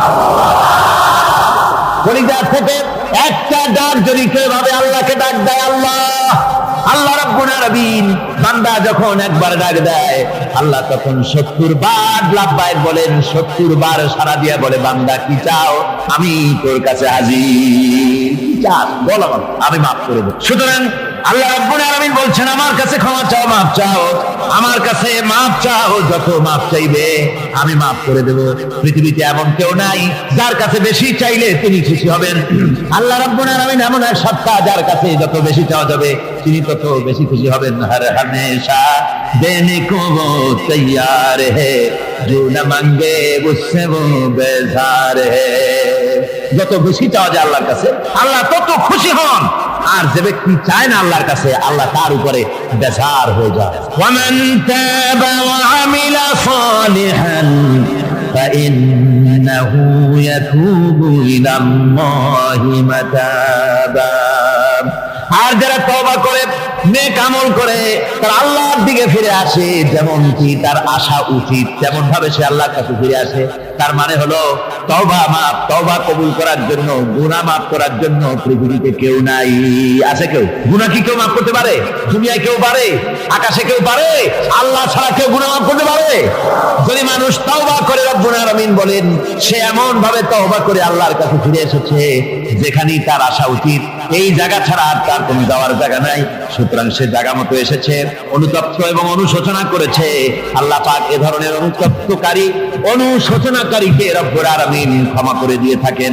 ওয়াল্লাযীনা লা ইয়াশহাদুনা আয-যুর ওয়া ইযা মাররু বিল-লাগবি মাররু কিরামা। আর যারা মিথ্যার সাক্ষ্য হয় না, রহমানের বান্দা তারা যারা মিথ্যার সাক্ষ্য হয় না, এটা হচ্ছে ষষ্ঠ বৈশিষ্ট্য। আর তারা কোনো অনর্থক, কোনো নিরর্থক কোনো কাজ যদি দেখে, ঘটনা দেখে, সেখান থেকে তারা শরীফ মানুষের মতো, একেবারে নিতান্ত ভদ্র মানুষের মতো সেখান থেকে কেটে দেয়। গান বাজনা হচ্ছে, নাটক হচ্ছে, অশ্লীলতা হচ্ছে, গালাগালি হচ্ছে, অনর্থক কোনো কাজ হচ্ছে, নিরর্থক কোনো অনুষ্ঠান কিছু একটা হচ্ছে, ওখান থেকে একটা ভদ্রলোকের মতো, যেমন কোন দুর্গন্ধময় জায়গা থেকে মানুষ যখন যায়, নাকে রুমাল দিয়ে আস্তে করে সেখান থেকে পাশ কেটে চলে যায়, ঠিক কিনা? ঠিক ওইভাবে করে আল্লাহ পাক বলছেন, আমার মুমিন বান্দারা এই ধরনের কোনো অনর্থক, নিরর্থক যে কাজের মধ্যে কোনো পরকাল নাই, আল্লাহ নাই, দুনিয়ার মানুষের স্বার্থ নাই, দেশের স্বার্থ নাই, রাষ্ট্রের স্বার্থ নাই, জনগণের স্বার্থ নাই, এই ধরনের সমস্ত গাল গপ্প, নাটক, উপহাস, এই ধরনের মজা, এই ধরনের অনুষ্ঠান যখন দেখে, আমার মুমিন বান্দারা সেখানে দাঁড়ায় না। ময়লার কাছ থেকে নাকে রুমাল দিয়ে মানুষ যেমন চলে যায়, এই লোকটি তখন অত্যন্ত ভদ্রের মতো আস্তে করে পাশ কেটে বেরিয়ে যায়। والذين إذا ذكروا بآيات ربهم لم يخروا عليها صما وعميانا। আর আমার বান্দাদের 7 নম্বরের, রহমানের বান্দা, খাঁটি বান্দা যারা, তাদের 7 নম্বরের বৈশিষ্ট্য হচ্ছে এই যে ওই সমস্ত বান্দারা তাদের কাছে যখন আমার আয়াতকে শোনানো হয়, আমার কোরআন তেলাওয়াত করে আমার আয়াত করে যখন নসিহত শোনানো হয়, তখন তারা বোবার মতো, বদিরের মতো বসে থাকে না।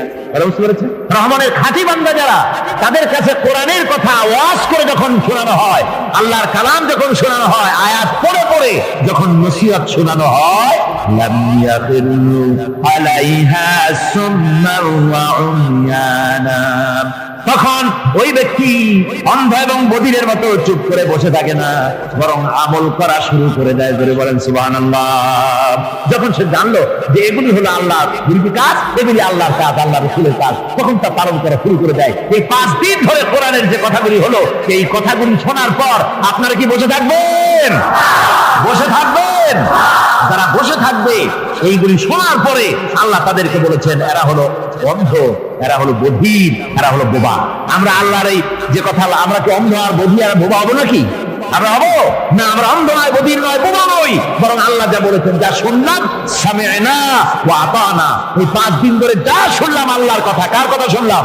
আর সমস্ত কথা আমরা আমল করবো। জোরে কোন আমিন। আল্লাহ যেন কবুল করেন। জোরে কোন আমিন।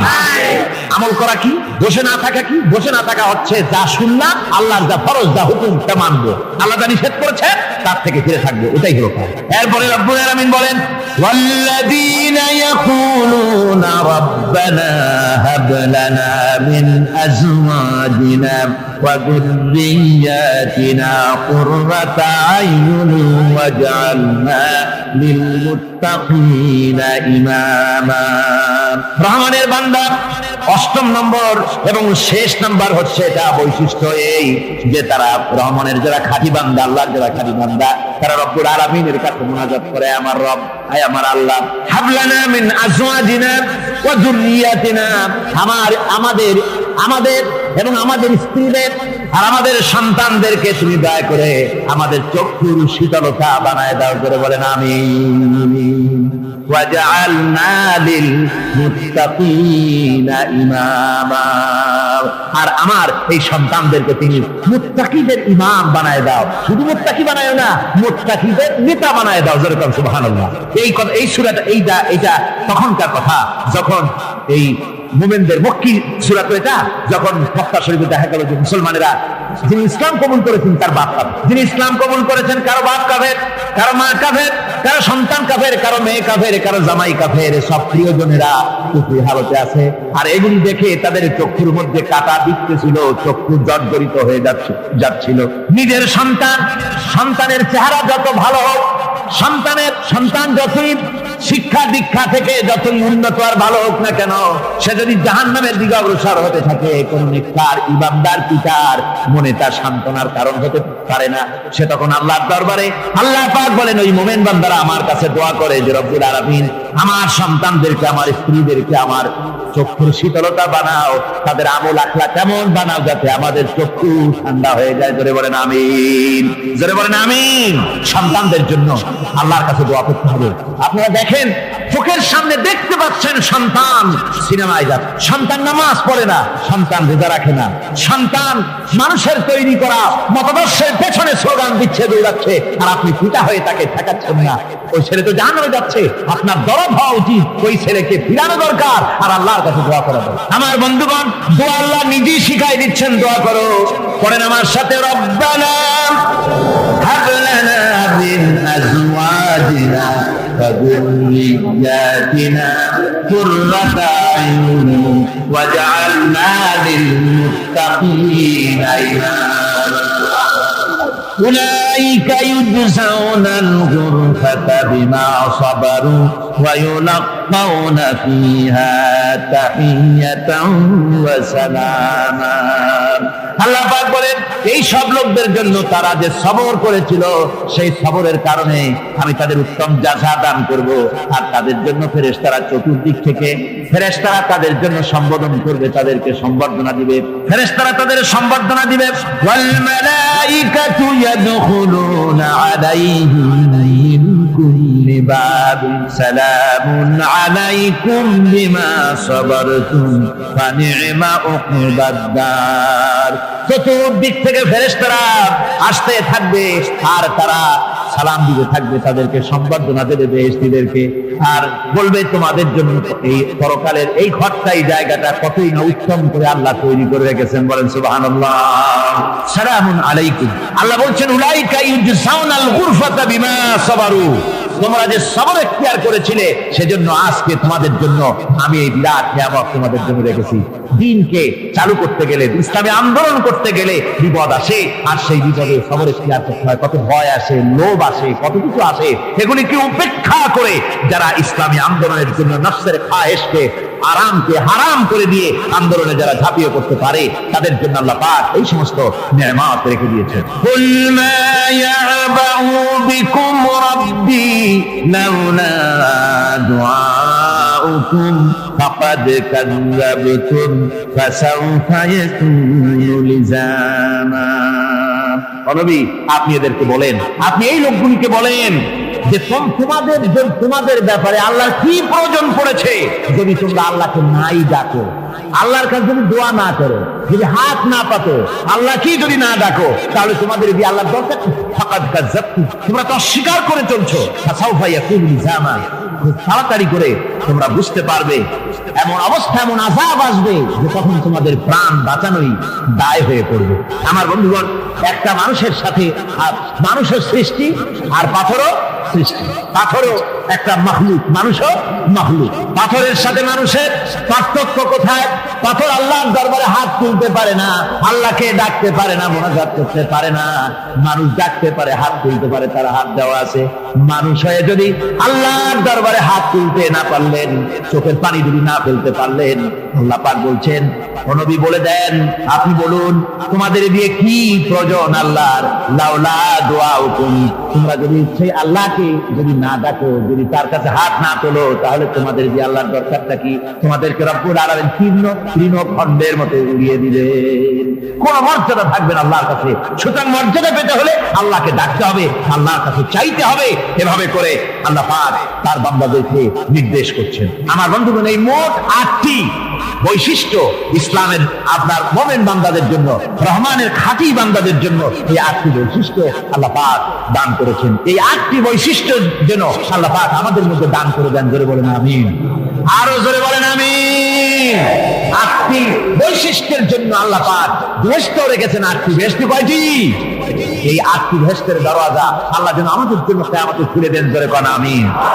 আমার ভাইরা, আল্লাহ রাব্বুল আলামিন এই কোরআন যে নাযিল করেছিলেন, এই কোরআন দিয়ে এই ধরনের নৈতিক গুণে গুণান্বিত একটা জনসমষ্টি তৈরি করেছিলেন আল্লাহর হাবিব জনাব মুহাম্মদ রাসূলুল্লাহ সাল্লাল্লাহু আলাইহি ওয়াসাল্লাম।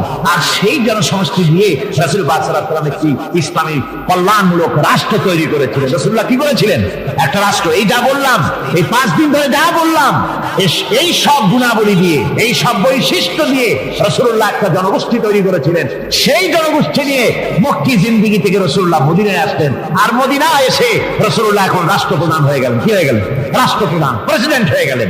রাসূলুল্লাহ আজকে প্রেসিডেন্ট, রাষ্ট্র হলো, আর কোরআন দিলেন সংবিধান হিসেবে, শাসনতন্ত্র হিসেবে। আল্লাহর নবী বললেন, আজকে আমি দেশবাসীকে এমন একটা কনস্টিটিউশন, এমন একটি সংবিধান দেশবাসীকে আমি দিলাম, যেই সংবিধানের বদৌলতে সমাজে আর চুরি থাকবে না, ডাকাতি থাকবে না, জেনা থাকবে না, ব্যভিচার থাকবে না। এর বদৌলতে মানুষ এখন দরজা খুলে ঘুমাতে পারবে, আর কোনো অশান্তি থাকবে না, চুরি হবে না, ডাকাতি হবে না, নারী ধর্ষণ হবে না, হত্যা হবে না, আরামের জমিন হয়ে যাবে, আর মানুষ শান্তিতে বসবাস করতে পারবে। হুজুর বললেন, খায়রুল কুরুনি কারনি, সর্বশ্রেষ্ঠ যুগ হচ্ছে আমার যুগ। আমার বন্ধুগণ, কোরআনের সমাজই ছিল পৃথিবীর সর্বশ্রেষ্ঠ সমাজ। সেই সমাজ ব্যবস্থাকে আমরা ভুলে গিয়েছি। আজকে সমাজতন্ত্র ব্যর্থ হলো কেন? কমিউনিজম ব্যর্থ হলো কেন? ব্যর্থ হওয়ার একমাত্র কারণ হলো তারা মানুষকে খেতে দিতে পারে নাই, পড়তে দিতে পারে নাই। পুঁজিবাদও ব্যর্থ, সমাজতন্ত্র ব্যর্থ। আসলে ওরা বলেছে আমরা সবাইকে সমান করে দেব, খাইতে দেব, পড়তে দেব, কাপড় দেব, চোপড় দেব, ওষুধ দেব, তোমাদের মৌলিক অধিকার, মৌলিক প্রয়োজন মিটাবো, এগুলি সব তারা বলেছে। কিন্তু মৌলিক প্রয়োজন মিটাতে পারে নাই। 70 বছর জুড়ে পারল না, বিদায় হয়ে গিয়েছে। মৌলিক প্রয়োজন মিটাতে পারে শুধুমাত্র কোরআন। কে মিটাতে পারে? কে পারে? কোরআন পারে মানুষের মৌলিক প্রয়োজন মিটাতে। তাই এই কোরআনে কারীমকে আল্লাহ রাব্বুল আলামিন অবতীর্ণ করলেন, আর কোরআন দিয়ে রাসূল পাক সাল্লাল্লাহু আলাইহি ওয়াসাল্লাম একটা সমাজ তৈরি করলেন, এমন সমাজ যেখানে রাষ্ট্রপ্রধানের পেট ফুলে উঠলো না খাইয়া, রাষ্ট্রপ্রধানের বিরাট বিল্ডিং উঠলো না, বিদেশে টাকা জমা হলো না। আজকে আমরা দেখি পৃথিবীতে কত জায়গায় রাষ্ট্রপ্রধান নিজের ছেলেবেলে নাই, হাওলাত করা ছেলে একটা, তাও যদি এত টাকা পয়সা বিদেশে জমা করে, তাহলে মানুষেরা মন্তব্য করে যদি নিজের ছেলে থাকতো তাহলে তো গোটা বাংলাদেশ বিদেশি ব্যাংকে জমা দিয়ে দিত। ইসলাম পৃথিবীতে এসেছে মানুষকে এমন এক শান্তির বিধান দিতে। রাষ্ট্রপ্রধান মুহাম্মদ রাসূলুল্লাহ সাল্লাল্লাহু আলাইহি ওয়াসাল্লাম মানুষ খাবার পেয়েছে, দরজা খুলে ঘুমাবার সুযোগ পেয়েছে। আজ হযরত আবু হুরায়রা রাদিয়াল্লাহু তাআলা আনহু বলেন, আমি রাসূলুল্লাহর কাছে গেলাম, হুজুরকে গিয়ে সালাম করলাম। আল্লাহর নবী সালামের জবাব দিলেন, কিন্তু দেখতে পেলাম মুখ নড়ে, আওয়াজ বেরোলো না। কারণ কি? কাছে গিয়ে দেখি নবীজি ক্ষুধার যন্ত্রণায় কথা বলতেছেন, আওয়াজ বেরোতেছে না। এত ক্ষুধা লেগেছে আল্লাহর নবীর। 2-4 দিন চলে গেছে, খাবার নাই। রাসূলুল্লাহ সমস্ত গনিমতের মাল, যাকাত সদকার মালগুলি, খাদ্য দ্রব্যগুলি দুহাতে বিতরণ করেছেন। নিজের পেটে খাবার নাই, মানুষকে দিতেছেন। দিতে দিতে এশার নামাজ পড়ে নবীজি ঘরের মধ্যে প্রবেশ করে হযরত আয়েশা সিদ্দিকা রাদিয়াল্লাহু তাআলা আনহাকে দেখে বলেন, আয়েশা রে, সারাদিন কষ্ট করেছি, দারুণ ক্ষুধা লেগেছে, তাড়াতাড়ি করে কিছু খাবার আমারে এনে দাও। হযরত আয়েশা হুজুরের ক্ষুধার্ত শ্রান্ত ক্লান্ত চেহারার দিকে তাকাইয়া হযরত আয়েশা কেঁদে ফেলেছেন। হযরত মা আয়েশা কাঁদেন আর বলেন, ইয়া রাসূলুল্লাহ, হে আল্লাহর নামের কসম করে বলি, আমি আয়েশার ঘরে কোনো পানি ছাড়া কোনো খাবার নাই। এই ছিল রাসূলের আদর্শ।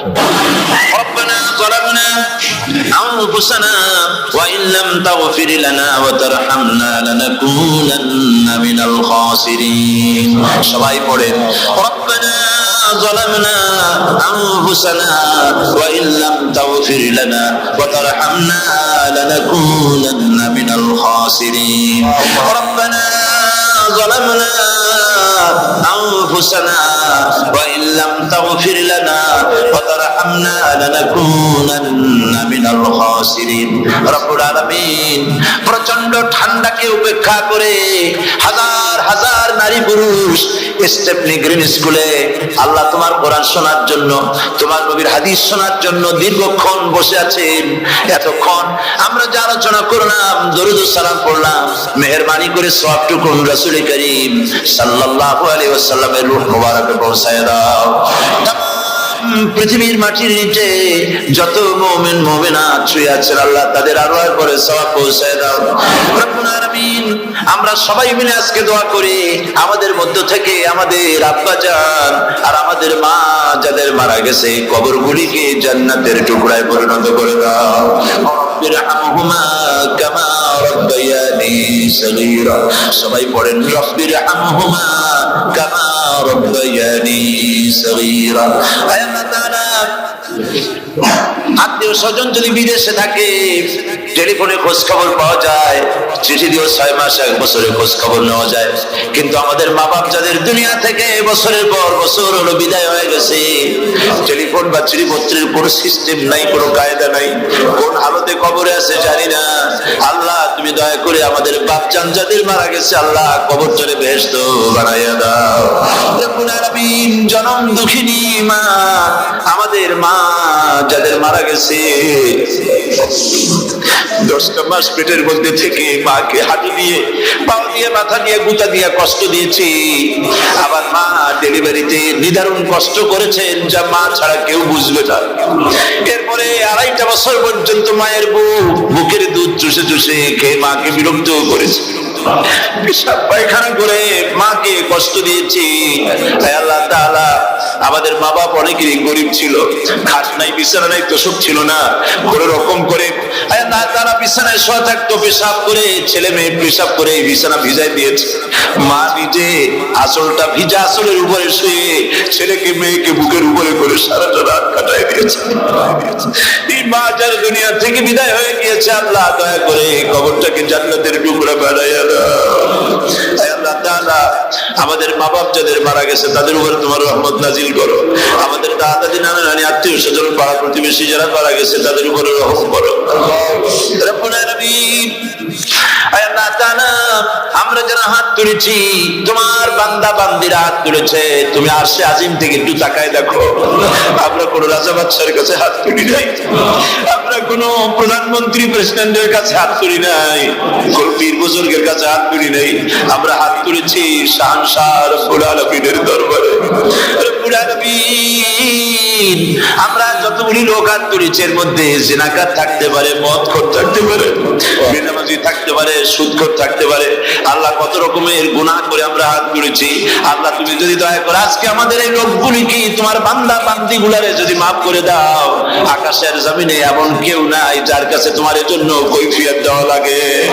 রব্বুল আলামিন দয়া করে আমাদের জিন্দেগির গুনাহ মাফ করে দাও। আল্লাহ তাআলা আমার মা বোনেরা কষ্ট করে ঠান্ডাকে উপেক্ষা করে যারা এসেছেন আল্লাহ তুমি মা বোনদের হায়াত দারাজ করে দাও, মা বোনদেরকে পর্দায় থাকার তৌফিক দিয়ে দাও। আল্লাহ মা বোনদের এমন জীবন যাপন করার তৌফিক দাও যাতে করে কিয়ামতে হযরত আয়েশা, হযরত খাদিজা, হযরত ফাতেমার সঙ্গে হাসর নসিব হয়ে যায়। আল্লাহ যে সমস্ত মা বোনদের বিয়ে হয়েছে বাচ্চা হয় নাই আল্লাহ তুমি তাদেরকে নিঃসন্তানীকে বাচ্চা দিয়ে দাও। যাদের মেয়ে বড় হয়েছে বিয়ে দিতে পারে না বিয়ের বন্দোবস্ত করে দাও। রব্বুল আলামিন মা বোনদের যাদের রোগ আছে ব্যাধি আছে আল্লাহ দয়া করে সব অসুখ মাফ করে দাও। আল্লাহ আমরা যারা হাত তুলেছি ঋণগ্রস্তদের ঋণ পরিশোধের তৌফিক দান করে দাও। আল্লাহ তাআলা অসুখ বিসুখ যাদের আছে মাফ করে দাও। যারা নাকি হালাল ব্যবসা করে হালাল ব্যবসা বরকত দিয়ে দাও। হারাম ব্যবসা যারা করে আল্লাহ মদের ব্যবসা যে হারাম ব্যবসা তুমি মুসলমানদের মনের মধ্যে জাহান্নামের ভয় দিয়ে দাও। আল্লাহ মদের ব্যবসার মতো জঘন্য ব্যবসা থেকে মুসলমানদের বাঁচাও আল্লাহ। আল্লাহ রাব্বুল আলামিন জিনা থেকে বাঁচাও, সুদ থেকে বাঁচাও, ঘুষ থেকে বাঁচাও। এই পবিত্র রমজান মাস আসতেছে, কাদের তুমি মাফ করবে তুমি জানো। আল্লাহ এই রমজানের বরকত থেকে আমরা যেন মাহরুম না হয়ে যাই। আল্লাহ তোমার বান্দা বান্দি আমরা যারা হাত তুলেছি এমন রোজা রাখার তৌফিক দাও যাতে তুমি খুশিও পাবো। আমাদের কান্দার তৌফিক দাও। সেহরি ভালোভাবে সেহরি করা, তোমাকে খুশি করার জন্য ইফতার করা, তোমার খুশির জন্য রোজা রাখা, তেলাওয়াত করা, সিজদা দেওয়া, নামাজ পড়া, জিকির করা, আল্লাহ তাআলা এগুলি বেশি বেশি করে করার তৌফিক আমাদেরকে দান করে দাও। রব্বুল আলামিন এই মাহফিলের ভিতরে বহু মানুষ আছে জীবনে কাবা শরীফ চোখে দেখে নাই, জীবনে তোমার হাবিবের রওজা চোখে দেখে নাই।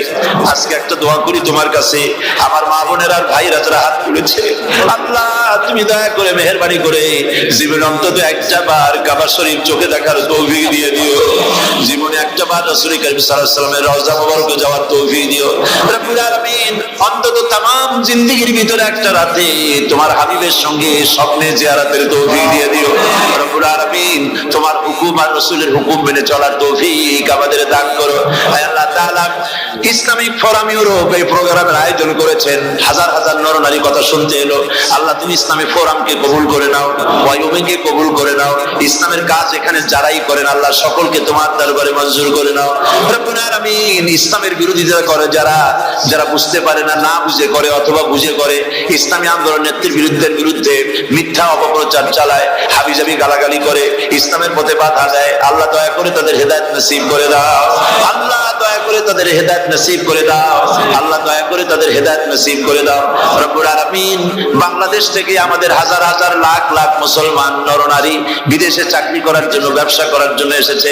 আল্লাহ, চাকরি করতে এসে, ব্যবসা করতে এসে যেন ঈমান নষ্ট কারো না হয়। আল্লাহ, সকলের ঈমান মজবুত রাখার তৌফিক দান করে দাও। আয় আল্লাহ, তোমার কাছে একটা দোয়া করি, জাহান্নামের আগুন 3000 বছর বসে দগ্ধ করেছে। জাহান্নামের আগুনে আমরা জ্বলতে পারবো না। জাহান্নামের আগুন আমাদের জন্য হারাম করে দাও আল্লাহ। আল্লাহুম্মা আজিরনা মিনান নার। সকলে পড়েন আমার সাথে, আল্লাহুম্মা আজিরনা মিনান নার, আল্লাহুম্মা আজিরনা মিনান নার ওয়া আদখিলনাল জান্নাতা মাআল আবরার। আল্লাহ তাআলা, এই মানুষগুলি, এদের সাথে আমার কোনো আত্মীয়তার সম্পর্ক নেই, এদের সাথে আমার কোনো রক্তের সম্পর্ক নাই। এই মানুষগুলি, মা বোনেরা, ভাইয়েরা, আমাকে তারা ভালোবাসেন দ্বীনের জন্য, আমি তাদেরকে ভালোবাসি দ্বীনের জন্য। আল্লাহ, এই ভালোবাসা যেন দুনিয়ায় শেষ না হয়, এই ভালোবাসা দিয়ে যেন কিয়ামতের দিন আমরা এক জান্নাতে থাকতে পারি, এই তৌফিক তুমি আমাদেরকে দান করে দিও। আল্লাহ তাআলা, तमाम পৃথিবীর মুসলমানদের উপরে তোমার রহমত নাজিল করো, বাংলাদেশের উপর রহমত নাজিল করো, চেচনিয়া বসনিয়ার উপর রহম করো। আল্লাহ, চেচনিয়ার মুসলমানদের দেখার কেউ নাই তুমি ছাড়া বাবু, তুমি রক্ষা করো। রাশিয়াকে দুর্বল করে দাও, চেচনিয়ার মুসলমানদেরকে আজাদ করে দাও, কাশ্মীরকে আজাদ করে দাও, দুনিয়ার সমস্ত স্বাধীনতাকামী মুসলমানদেরকে স্বাধীন বানায় দাও। আল্লাহ তাআলা, নতুন শতাব্দীতে মুসলমানদেরকে আগ বেরোন। আল্লাহ, আমরা বুঝতে পেরেছি আমরা নাফরমান, সেই জন্য তুমি রাগ করেছো, সেই জন্য তুমি আমাদের মারতেছো, কাফের দিয়ে মারতেছো। আল্লাহ, আল্লাহ তুমি আমাদেরকে মাফ করে দাও, নতুন শতাব্দীতে ইসলামের বিজয় দিয়ে দাও। আল্লাহ, বিজয়ের আমরা তো আশাও করতে পারি না, যেহেতু আমরা গুনাহগার। সাহাবায়ে কিরামদের সেই কোয়ালিটি আমাদের মধ্যে নাই। আল্লাহ, তুমি দয়া করে তোমার হাবিবের সাদকায় নতুন শতাব্দী, ইসলামের শতাব্দী আল্লাহ তুমি দয়া করে বানাই দিও। আল্লাহ রব্বুল আলামিন, আমি জানি না কে কোন দুঃখ নিয়ে এখানে এসেছে, আমি সকলকে কয়েক সেকেন্ড ছেড়ে দিলাম, মাথা নিচু করে, চক্ষু বন্ধ করে আল্লাহর কাছে আপনাদের মনের কথাটা বলেন। আল্লাহ পাক দোয়া কবুল করবেন ইনশাআল্লাহ।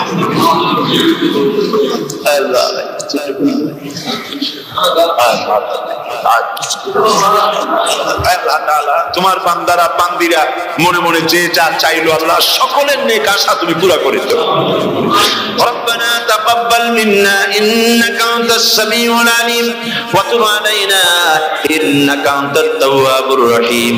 সিদরুল আরশি মাসবুলুন আলাইনা ওয়া আইনুল্লাহি নাযিরাতুন ইলাইনা বিহাউলিল্লাহি লা ইয়াকদিরু আলাইনা।